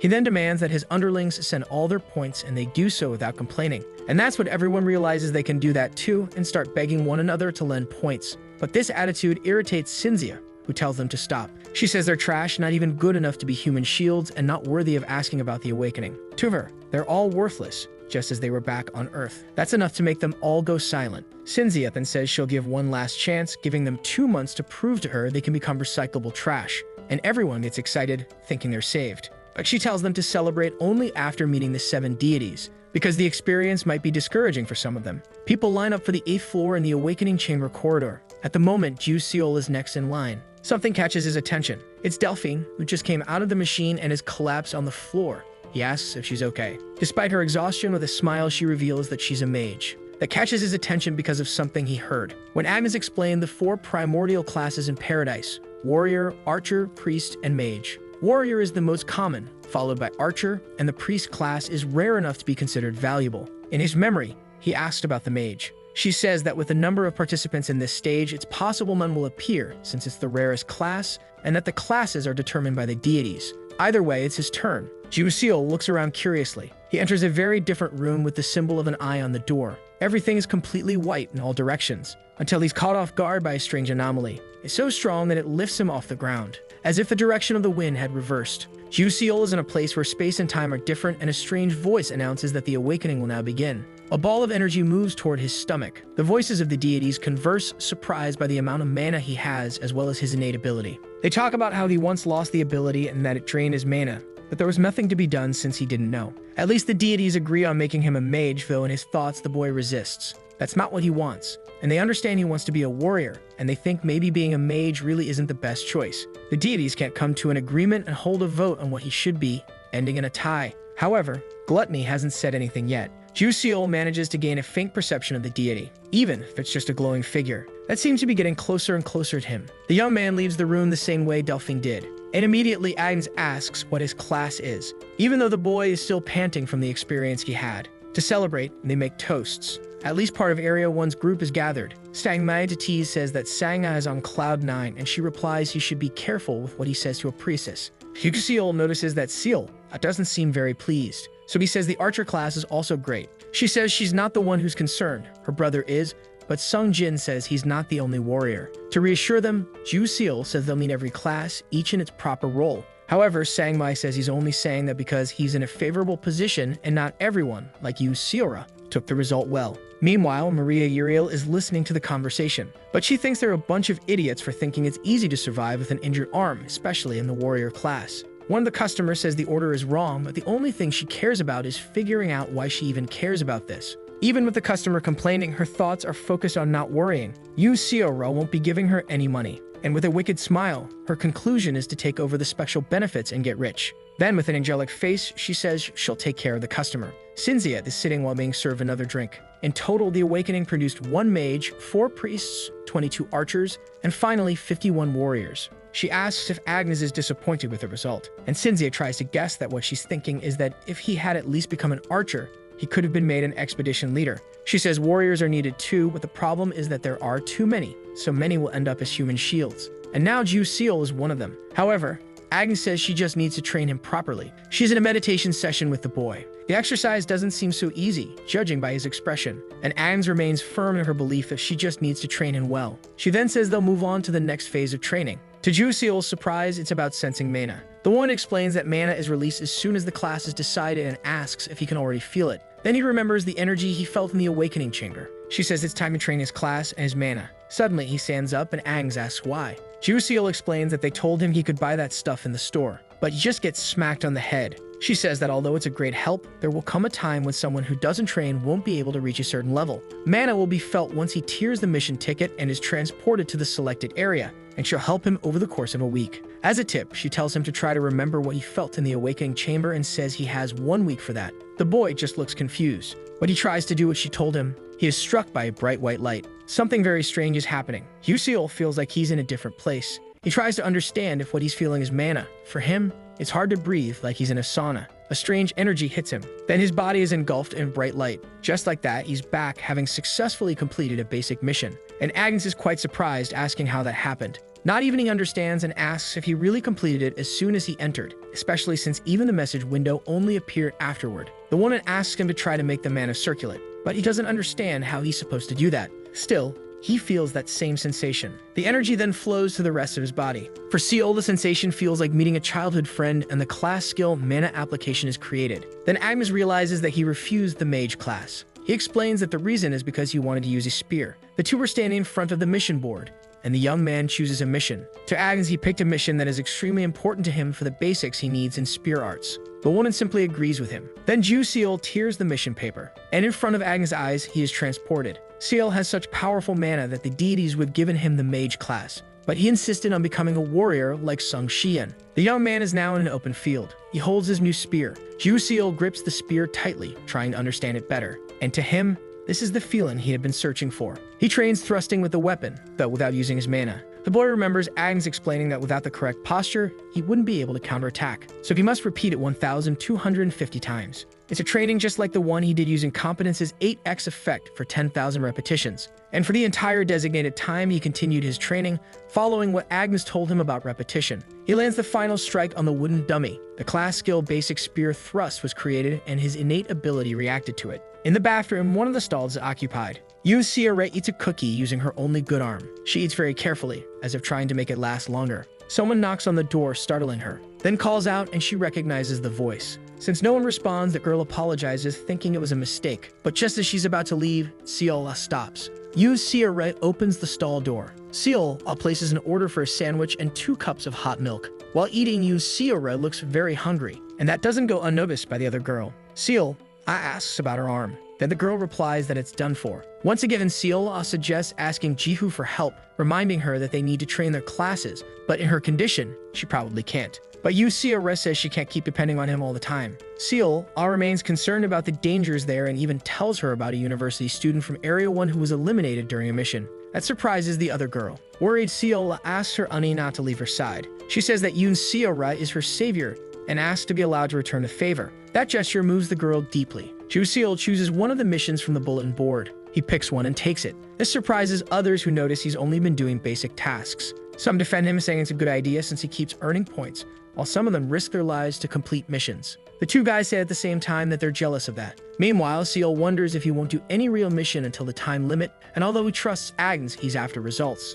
His spear training continues. He's faster with the spear, and his thoughts remain on those things, wondering if he's even capable of defeating them with his current skills. The young man collapses to the ground, very tired, and thinks it's been a long time since he cut his hair, especially back when he didn't have money to buy even a bowl of ramen because of his gambling debts. Either way, he decides to trust Agnes, understanding that sometimes it's better to take it slow. At the end of his mission, he's brought back, and the boy is alone since no one is there for missions. However, he's not completely alone since Sierra is watching him. She has a sad look and seems to gather the courage to approach him, but someone appears, calling her a cripple. The woman steps out of the shadows and accuses the girl of wanting to use her body in exchange for favors since there's nothing else she can offer in that condition. Sierra says she's never done anything like that before. Then the woman grabs her injured arm tightly. She tells the girl not to make excuses and asks if she was hoping to replace the idiot who recently died. The girl is scared and shocked by the revelation, and Min Young says he was being kept afloat. Letting go of her arm, the woman wishes her luck, insinuating that maybe they'd prefer a cripple. The news is too much for the girl, who holds back the tears, threatening to fall. She runs away, unable to accept the possible truth. Meanwhile, Agnes walks through the corridors, finally finding Seal, whom she had been searching for everywhere. And she understands the reason for his disappearance. He was just getting a new cut. Seal admits it even took a little while, but the woman says she understands, and believes he is trained enough, enduring all without cheating. Hopeful, he asks what that means. Agnes says he will start doing missions. In a forest, Seal grips his spear. He takes another of the competent stimulants, throwing the empty bottle on the ground. Among the bushes, Red Eyes watch him. Alert, he already draws his spear, ready for whatever comes. 2 massive furry beasts emerge. They communicate with each other. Then each moves to a different side, surrounding Seal. The boy wonders if he should wait, but if he does, they might split and attack him from the front and back. In that case, he prefers the best option, so he charges at one of the beasts, striking it with his spear. His best move was taking the initiative. Other survivors comment that he kept all the easy missions for himself, but someone counters, saying he's completing the hard ones really fast. Delphine approaches and notices the group gathering. That makes her curious to understand what's going on. Meanwhile, Ju Seol is becoming increasingly unstoppable and looks for more missions. He's startled by Delphine's voice saying that sooner or later, he'll need a team. She explains that it will be impossible to handle high-level missions alone, and even if he's not in the mood, he'll need experience working in a team. Ju Seol knows she's not wrong, since despite being tough, those missions reward 10,000 points. But he says there's something he needs to resolve on his own. And without waiting, he tears the paper, ignoring the girl once again. Delphine finds out where he went. Transported to where he intended, Ju Seol smiles at the reunion. He's back in the place where his fears began. The creatures already rush toward him. There's nowhere to run and retreating won't help. There's only one thing to do. Ju Seol doesn't stand still this time and charges into the attack. With his spear, he brings down everything in his path. His weapon is radiating with mana. Several more are easily defeated by him. The Monster King roars as if issuing a threat, and with his massive axe, he charges. He comes from behind while Ju Seol is attacking one of the smaller skeletons. He had waited so long for this day. With fury in their eyes, the two opponents face each other. How long Ju Seol had waited for this moment. The blades of their weapons clash, but Seol isn't willing to lose and puts all his strength into it. His spear pierces through the giant's skull, severing the upper part of its body. The mission is successful, earning a reward of 1,000 survival points, bringing his total to 85,280. But Ju Seol had gone from 128,780 points down to 38,780. He believes the expense is worth it since only a limited number of people can shop the VIP store. Saving the magic strength boost potion for later, he drinks another. His priority is 9 eyes. He drops the empty bottle. Soon his native skill evolves and the black-colored low direction warning with escape immediately alert is unlocked.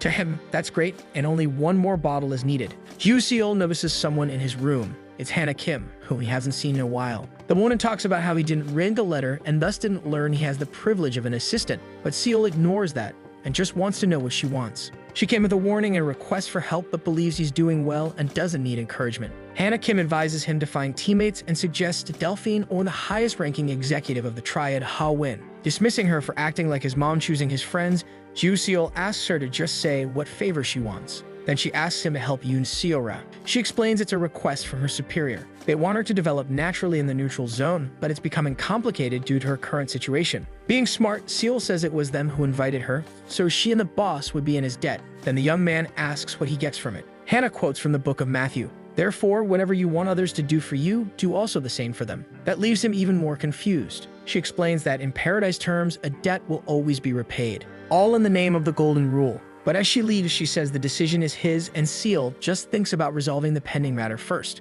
He looks at the potion. Everything around him starts to spin. With one more sip of the potion, his innate ability, 9 eyes, evolved. The golden color, the golden rule, was unlocked. He stumbles out of his room dizzy, and the boy realizes the coincidence of this happening right after Hannah Kim talked about it. His doubt is how to use the new evolution. He activates 9 eyes. In the entire building, only one floor shines like gold. The door looks like it's been broken into, and he's uneasy to know what's inside. He enters the room and realizes the glow is coming from a person. Getting closer, he sees clearly and finds out it's Yoon Seora. Her room is warmed by the fireplace. Meanwhile, Maria Uriel gives the order for the arm to be amputated. But Ju Seol remembers they said she's an experienced healer, a level 4 priestess, and she says she can't reverse the necrosis. However, Agnes says there's still hope. If she reaches level 5, she'll be able to learn a highly powerful sacred technique, which is the treatment for immense wounds. This irritates Maria, who yells at her to shut up, while Seol hesitates, asking if she really isn't level 4. Agnes says a priest can pray to their deity, hoping to be blessed with a timely skill, but the girl doesn't want to listen. Because the cost is high, and after the ceremony there's no guarantee the deity will grant the request. If it fails, the priest will be bedridden for 7 days with a high fever and forbidden from casting spells for 2 weeks. Another problem is that if she leaves the neutral zone before the time limit, all points earned there will be lost, and the materials aren't cheap either. Ju Seol realizes that if they pool the points, Maria can make it happen, and she reveals she has 30,000 points. The girl says she's an area assistant, and for that reason, she has the freedom to ask if he's easily influenced. She says that if he has points to give away, he should spend them in the VIP shop or just give them to her. She doesn't get why he'd spend them on something like this. Startled by her, Seol replies that it's a request from the person who invited him to be there. She quickly assumes Hannah Kim came precisely for that reason. She sighs and doesn't hold back on cursing lust. Then the girl suddenly mentions 82,000 points, leaving everyone confused. She reveals that's the total cost of the materials for the ceremony. The only missions left are 10 hard difficulty ones, and for each she has 10 attempts. Delphine looks at the bulletin board and thinks that only top-ranking players could handle them. Someone asks if she has time for coffee, but without even looking, the girl brushes them off, thinking it's someone seeking scouts. However, she notices something and turns around. Ju-seol is the one who invited her. Then he says he wants to join her group. The group is gathered and Ha-win is shocked to learn the cost is 82,000 points. At least for Seol to join the group, the comments about his obsession with missions will stop, and as a bonus, he can help complete the high difficulty tasks. In any case, Ha-win decides he wants him in the group and says that it'll help him with the 82,000 points. Thong-chae thinks they're going too far and that it would be wiser to choose another talented warrior for the group, but Delphin defends him, saying he's good enough to complete missions alone. Even so, the man doesn't see any guarantee in him. Then Lurida suggests that Seol prove what he can do, saying he's the kind of person who needs to see it to believe it. In that case, Ju-seol says it's time to go and prove his worth. The siblings lament what's happening, feeling guilty for putting Seol in this situation, while Seol panics, not knowing how to get that many points. The door is violently thrown open. The siblings are startled to see who it is. Maria Uriel arrives cheerfully, accompanied by several people, saying she's here for the ritual. Meanwhile, the others wait outside the room. Sung-jin calls for Ju-seol. The boy is curious to know how he managed to get almost 80,000 points in a single day. Ha-win, smoking to relieve stress, asks what he's talking about. The man says they only made around 40,000 points. The room is glowing so brightly that golden light is shining through the cracks in the door, and that leaves everyone stunned. They want to understand what's happening inside the room. The door finally opens. Maria Uriel comes out extremely exhausted, being helped by the other priestesses. Badly injured and worn out, she tells Seol not to forget that he now owes her, that he remembers the golden rule.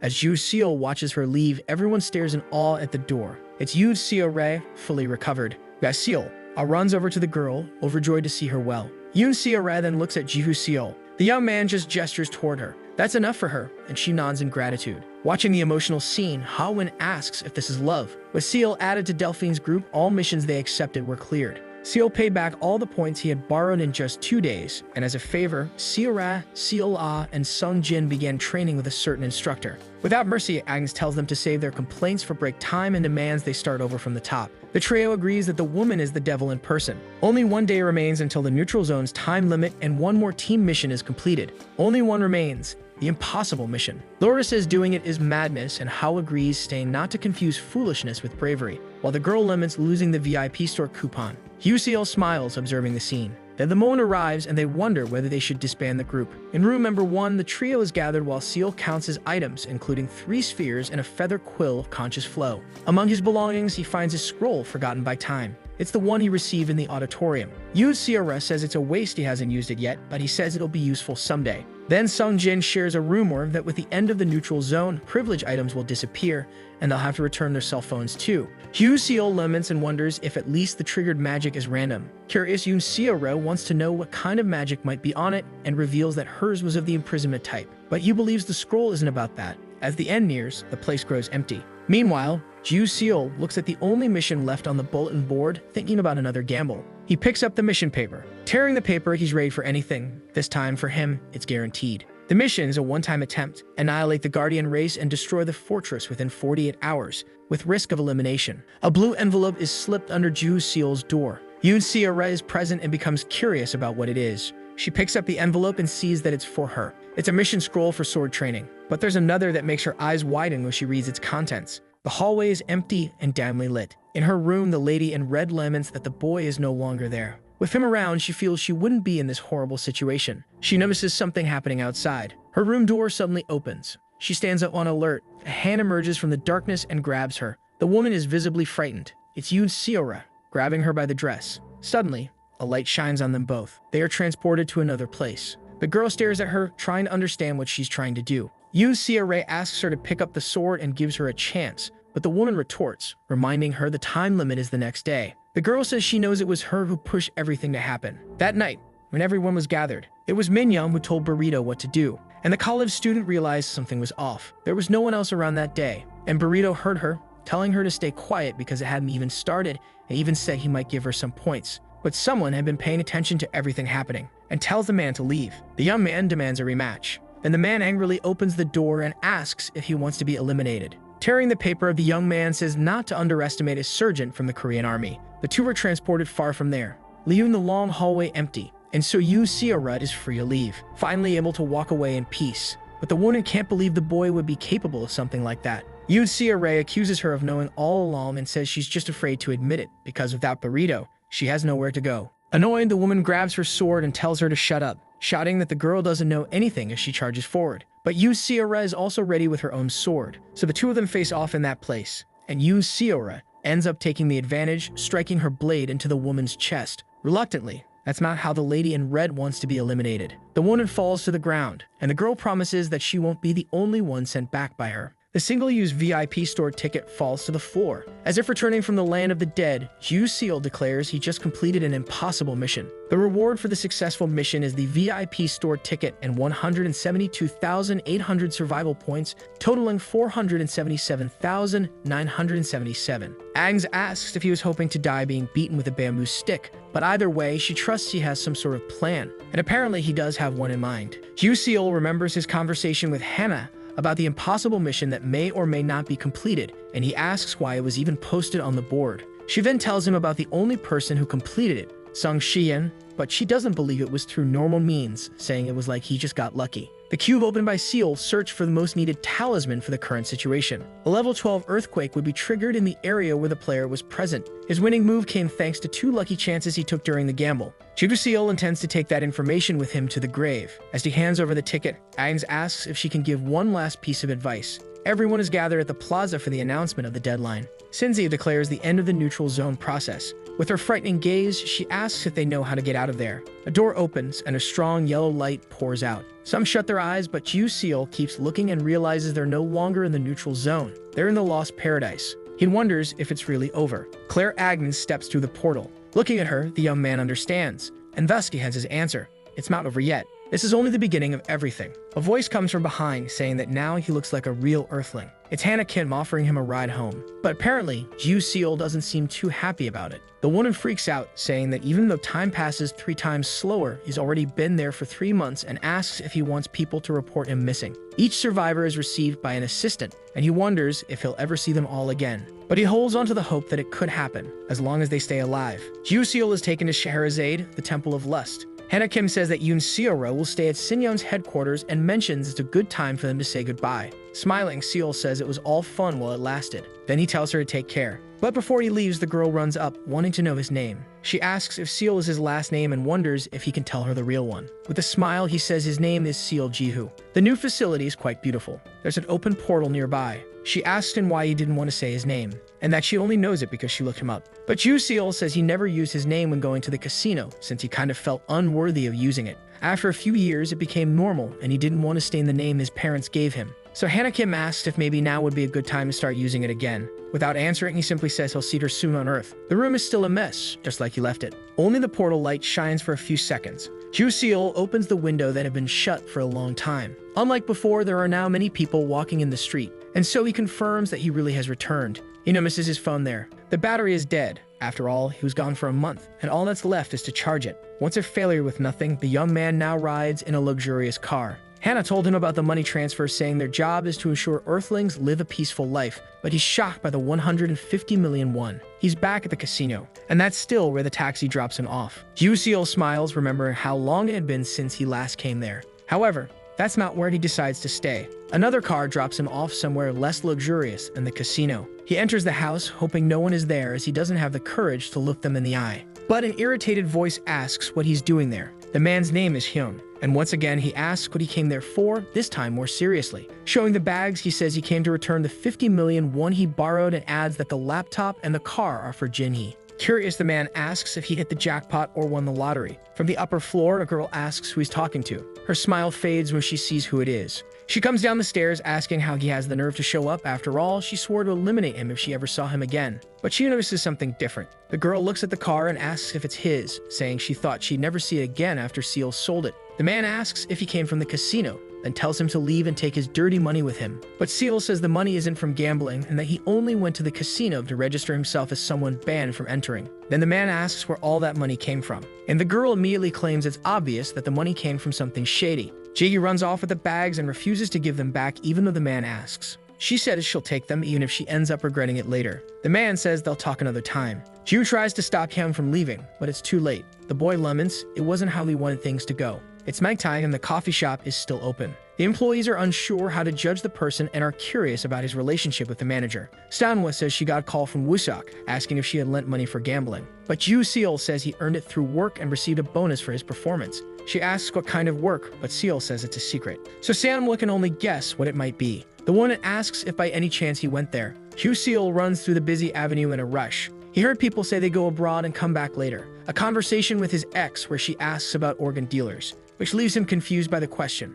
She asks how he managed to get such a large amount of money in just 1 month. Being compared to that kind of person wasn't pleasant, especially coming from her. Hannah Kim is waiting for him. The young man doesn't look nearly as well as he did earlier. He then rests his head on her shoulder, catching her off guard. In desperation, Ju Seal pleads to go back. A cart is carrying some people. One of them asks how long until they reach Haramark, and the man says that if he had known it would end up like this, he would have waited for a girl to board. The knight asks if he agrees, but Alex says a men-only trip isn't so bad. Since the journey will take a while, the man introduces himself as Priest Alex, level 3, and the other is Hugo, a level 4 barbarian warrior. He says the spear looks cool and must be at least level 2. The man in front says he's a level 1 warrior, and this knight is Jihu Seol, a planet where monsters and magic exist, the Lost Paradise. The reason the 7 deities grant powers to Earthlings is a simple ideal. They must fight the parasitic queen who invaded paradise. But there's something the deities didn't foresee. The professor speaks of the lost tomb in the forest from the era when magical engineering was at its peak. He can only think of how much wealth is inside that tomb.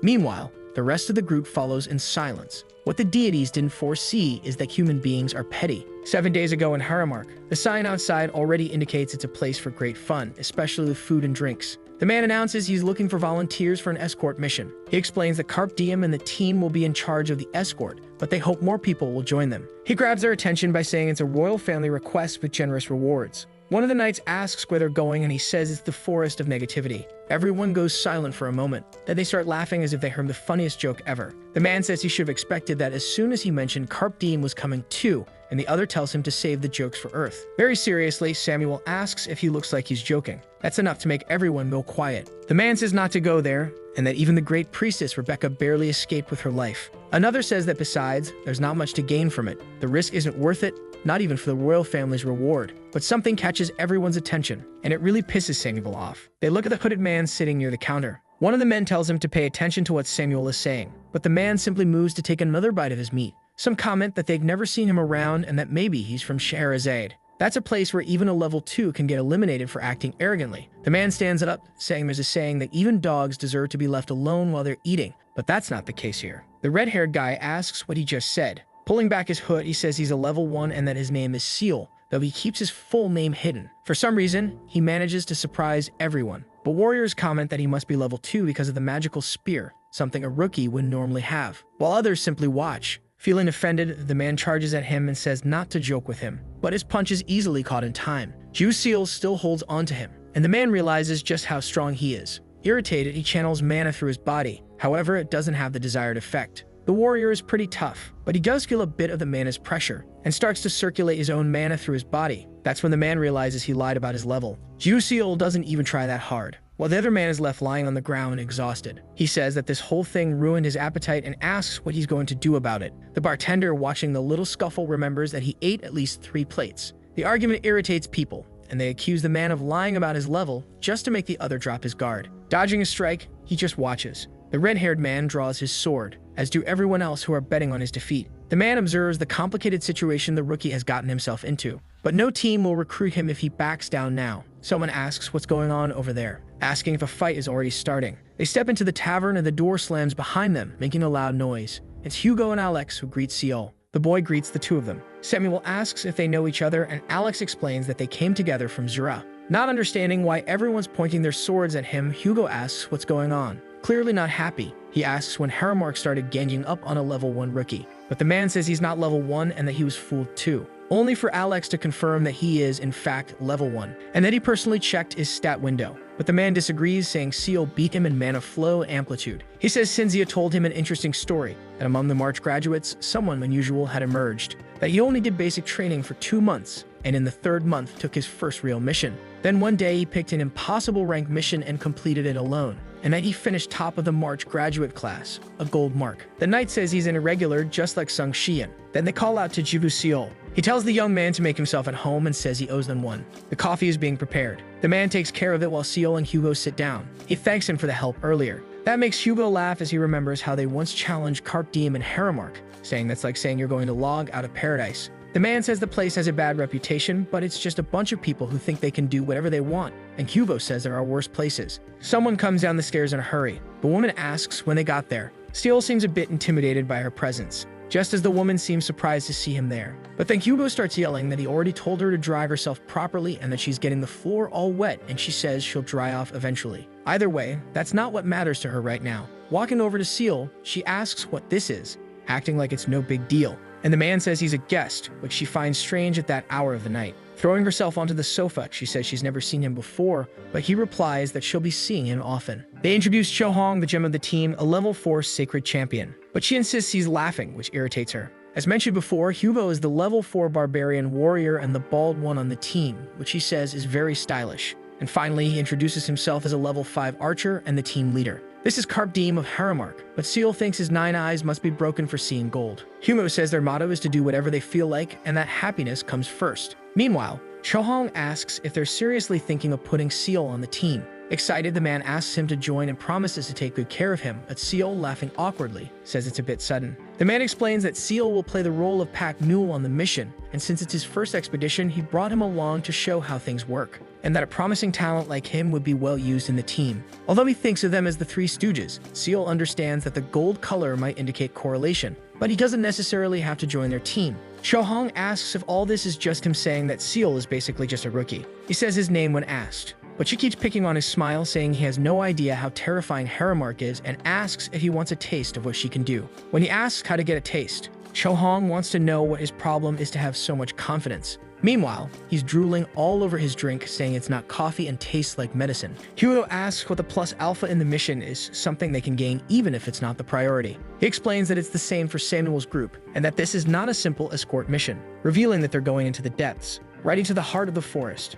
The man says a method to clear the forest of negativity has been discovered. Early in the morning, they prepare to depart. The leader of Carpe Diem and Samuel are gathered. The old man greets them. It's been a while since they saw the professor, and he soon greets the lovely ladies, still acting the same as always. The old man doesn't miss the moment to tell Cho Hong that she's still beautiful, and she threatens to shorten the pervy old man's life even more. Seol asks about the old man, and Hugo explains that Professor Ian is a level 4 alchemist, a royal mage from Haramark, a well-known figure in paradise. Samuel soon asks everyone to get ready. Each of them awaits what lies ahead. Then the man declares it's time to depart. The group splits between 2 wagons that will take them, and Jiu Seol can only think that this will be his first expedition. The young man still can't shake what he heard about being a gold mark, top of his class yet irregular. He wonders what all of it was for, since in the end, a level 1 warrior is only good for carrying bags. Jiu Seol believes maybe he should have contacted Sinyoung, but if it weren't for that golden glow backslash. The team keeps moving along the path until Samuel signals for everyone to stop. There's an Eton cave minus 30 of them at 12 o'clock and 10 of them at 10 o'clock from their current position. All the troops prepare for battle. The presence of the massive creatures can already be felt, and Samuel warns that they're coming. Giant two-headed beasts begin to appear, all of them ferocious, and the charge is sounded to begin the clash. Jiu Seol's eyes are sharp, his spear ready for any attack. However, Cho Hong asks why a pack mule is trying to fight and tells him to step back and watch. Samuel leads the charge, throwing his weapons at them. The shurikens are extremely fast and make clean, precise cuts in each monster they hit. His action only enraged the monsters even more. They begin roaring and charging forward, but arrows are fired at them and hit directly in their eyes. The team's archer smiles proudly at her accuracy. Meanwhile, another warrior arrives. The man uses his shield to knock down the Ettins like bowling pins and proceeds through the creatures. Banging on his shield, he draws the monster's attention so they'll come toward him. Some Ettins are affected by the sound, but they didn't even have time to react without their heads. Humo landed a great strike with his axe. The man smiles at his victory over them. The forest is quite calm, until suddenly, more movement is heard coming from within it. Startled, Jiu Seol believes it's an ambush. In any case, more ferocious Ettins appear, but most of them are set on fire, with a flaming arrow shot by the leader of Carpe Diem. Cho Hong compliments Dylan, and the man says he's leaving the cleanup to her, and smiling, the woman goes to do her part. Some of the remaining Ettins are still dazed from the blow, but soon the woman's heavy weapon ends one of their suffering. She smiles just from looking at what she did. Then she takes out the rest of the Ettins. Impressed, Seal realizes this is what high-ranking people are like. Ayan, who's watching, comments to the young man on how amazing Chohong is, and she wastes no time telling the dirty old man not to say her name with that filthy mouth of his. Hugo then tells her to be more respectful toward the master, but she tells him to get off her back. To Ju Seal, they act like a family. His smile doesn't go unnoticed by Ayan, who says he can even do something as simple as smile. The professor realizes they hadn't properly introduced themselves, so the two exchange names. The day goes on during the expedition. Hugo is cheerful and calls for Seal to come over. The young man does, and he doesn't go unnoticed by Samuel. The man sees that the other pack mules are very exhausted. Annoyed, he asks if they plan to leave everything to Seal,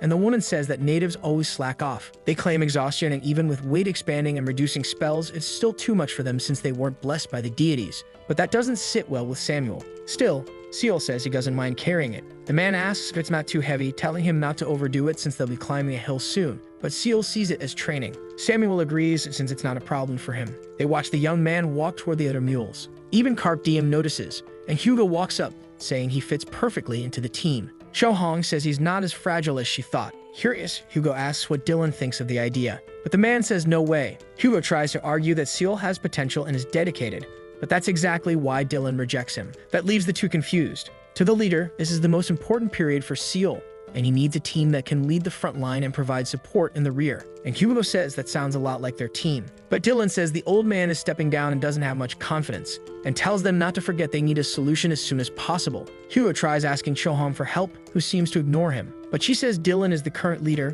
personally chosen by the old man. She says there's no reason to argue, even as Hugo asks if she's really going to let things stay that way. The man wonders why she had to act all mature at this exact moment. Chohong walks between the mules, and doesn't miss the chance to glance at Jivu Seal, but soon walks past without saying anything. It's almost dusk and a caravan keeps moving. Samuel spots the forest of negativity. After passing through it, it's possible to reach anywhere, the Federation or even the parasites. Pointing in a direction, Samuel says it means this is the southernmost human region, and Seal realizes it's the border. He remembers a conversation where he was told to leave Scheherazade because Xinjiang holds great influence in the area. Xinjiang's victory in the civil war between Earthlings and its current position of authority is all thanks to Sung Xian. Because of his sudden disappearance, the company was weakened, and when Seal appeared, she believed people would want him. Ju Seal asks if she was referring to the contract that was offered to him, and the woman says yes. However, she reminds him that he signed a contract with her, and asks what he thought went through their minds when they found that out. She says that if a competitor got Seal before they did, it would make them anxious,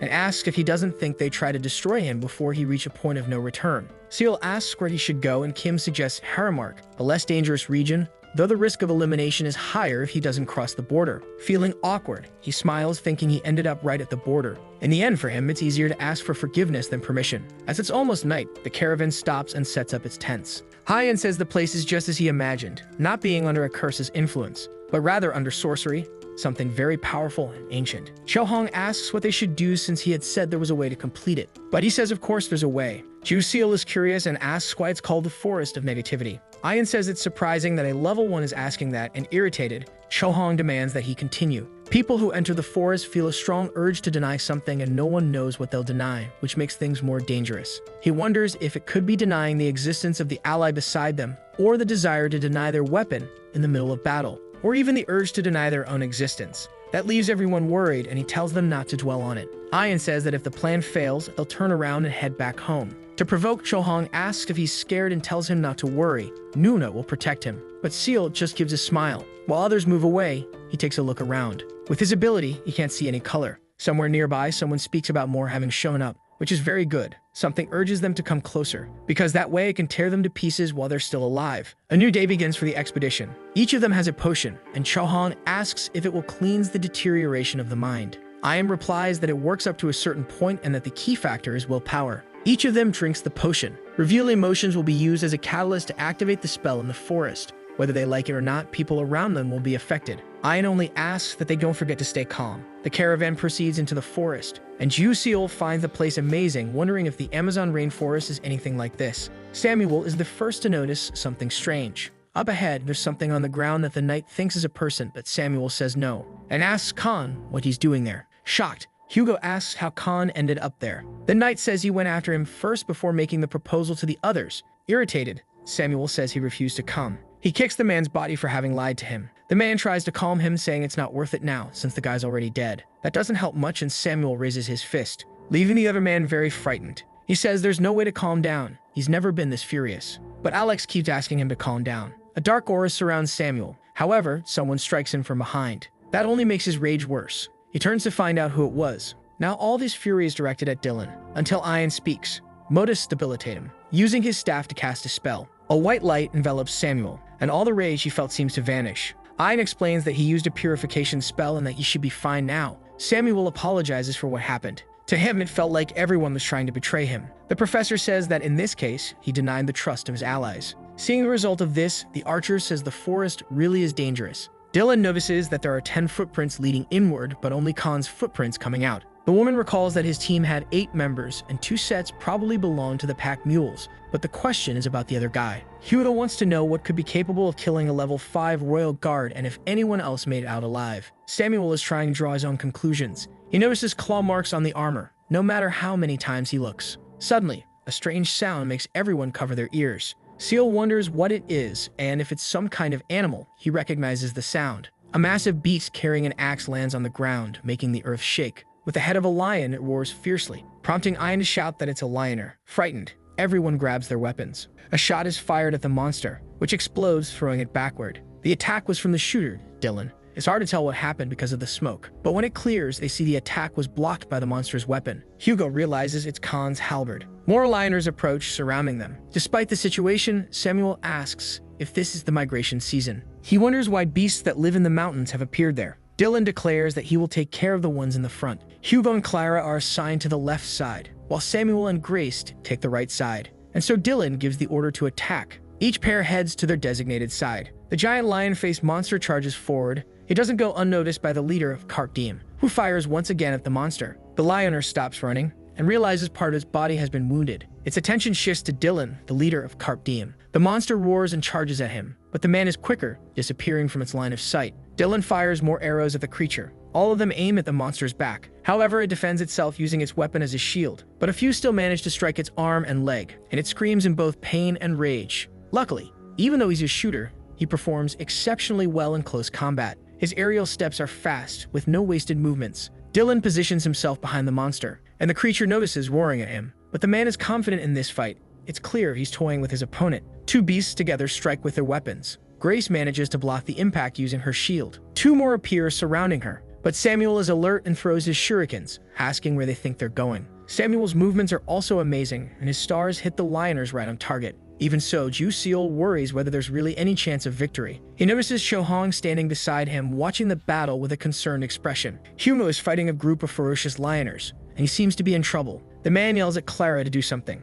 The woman quickly places an arrow on her bow and channels her mana into it. The shots are fired toward the lioners, but their bodies are like stone, and the arrows merely bounce off their chests and fall to the ground as if they were nothing. Humo says it seems he expected too much from a level 2. The monsters charge at him, and he manages to defend both his flanks. However, he receives a warning. A third is coming from behind. The lioner strikes at his back, but Cho Hong precisely blocks his blind spot with her conjured magic shield. Hugo complains that she broke the master's rules, but annoyed, the woman asks what he wanted her to do. Let him be another one eliminated. Grace remains resilient under the beast's blows, but her shield is already starting to crack. The advantage in the battle is gradually shifting. With another blow, the knight's shield shatters, and the impact knocks her to the ground. Lust is what protects her from a tragic end. In disbelief, she looks toward where it came from. With his crucifix, the priest Alex protected her. The object begins to disintegrate in his hand. Ju Seol knows that the pack mules aren't supposed to interfere, but faced with what he's seeing, he wonders if he should really just stand there doing nothing. Even Ian, who wasn't summoned, tries to help, using all of his power against the creatures. The old man looks like a powerful mage. He invokes Gladio Ventus and launches magical crystals at the lioners. The crystals hit several monsters, protecting everyone else. Cho Hong even praises the old man's good performance, but it doesn't please the lioner leader. He gets hit in the knee, and the magical crystal begins to dig deeper into his body. With that, the monster falls to the ground in front of Dylan. The Carp Diem leader shouts for them to keep pressing the attack. Grace and Samuel defend their side. Cho Hong is now helping on Hugo and Clara's side. Meanwhile, Ju Seol still stands still, as the morale has been established and he truly believes they can win. But the lioner roars again, making everyone cover their ears from the terrible sound. Seol feels as if his skin is being ripped off. Then the tide turns and he believes they won't make it, that they can't win. Ian invokes Modus Stabilitatum, and his spell hits Ju Seol. The young man seems to snap out of the effect caused by the forest of negativity. It had crushed the expedition team's hope in the blink of an eye. The young man feels he needs to clear his mind and assess the situation logically. He notices that the lioner appears to be smiling, and Ju Seol tries to understand what the creature's intention is. The young man then looks at Ian. Believing he is not the opponent, he steps away. That doesn't go unnoticed by Chohong and Hugo. Even holding his spear, he believes he shouldn't take such a risk. Ju Seol grips his weapon and prepares for the throw. He doesn't care about anything anymore, and with that, he hurls his spear. Ian watches, not understanding what he's doing. The spear grazes his ear and strikes a beast that was behind the old mage. Samuel thinks they walked right into a trap. The humanoid beast with a lioness's head is furious. The two opponents face each other. She roars as she leaps to attack him. Her blade strike is blocked by Ju's spear, but her strength is overwhelming. He needs more mana. More of that energy flows through his body and is channeled into his spear, which absorbs the impact. Ju Seol won't let it all be in vain, and the beast seems to sense that her opponent is different now. The young man is even more powerful and strikes back with a counterattack on the lioner. From the impact, the tip of his spear cracks. He looks quite exhausted from the blow he delivered. The beast stands frozen, then collapses at his feet. The fight drained him immensely. Meanwhile, the others watch the scene in shock. What happened seems to have enraged the other lioner, and Dylan says he let his guard down, then fires another arrow at the monster. The lioner seems to have realized it too late, because it's hit with a blow so strong it's hurled away. The creature crashes to the ground, and that shot was deadly. With its fall, the remaining lioners appear frightened and try to flee. Thus, they've won. Ju Seol collapses to the ground, completely exhausted. He had charged in without even using his Nine Eyes ability beforehand. They call out his name in the midst of their victory. Hugo is proud and says he should have joined the team formation instead of being a mule, but the boy reminds him he's just level 1. Ian approaches and asks if he realizes what he just did, saying that the female lioner he fought exceeds the strength of a level 4 warrior. The old man tells Seol that he saved his life. Samuel comments that he thought all the talk about irregulars was just nonsense. He says he's looking forward to working with Seol for the rest of the expedition, but as an official team member. The man asks what he thinks about that. Dylan, the leader of Kark Diem, watches the scene, as does Chohong, who's waiting for his answer. With a smile, Ju Seol accepts the offer and says he's counting on everyone's help. The team continues their expedition. Samuel, as always, leads them. A cave appears ahead, and they want to know if it's really the right place. Ian says the energy of denial is spread throughout the forest. However, this spot is calm like the eye of a hurricane, and just as he suspected, the spell was cast to keep this area safe. Ju Seol recalls that as soon as he stepped in, he felt more relaxed, and the pressure on his chest and head disappeared. Hugo asks if this is the place, and Ian confirms it's where the saint's tomb lies. Clara says they should go in as she's dying of curiosity. Meanwhile, Alex is so excited he can't even imagine the kinds of rare artifacts awaiting them. However, Ju Seol doesn't seem pleased with the situation and wonders if they really intend to go in. Samuel says they first need to find the entrance, and someone asks if they should really enter. It's Ju Seol, still troubled by the whole thing. So the video ends here. If you don't want to miss the next part, activate the notification bell, and see you next time on Tob's channel.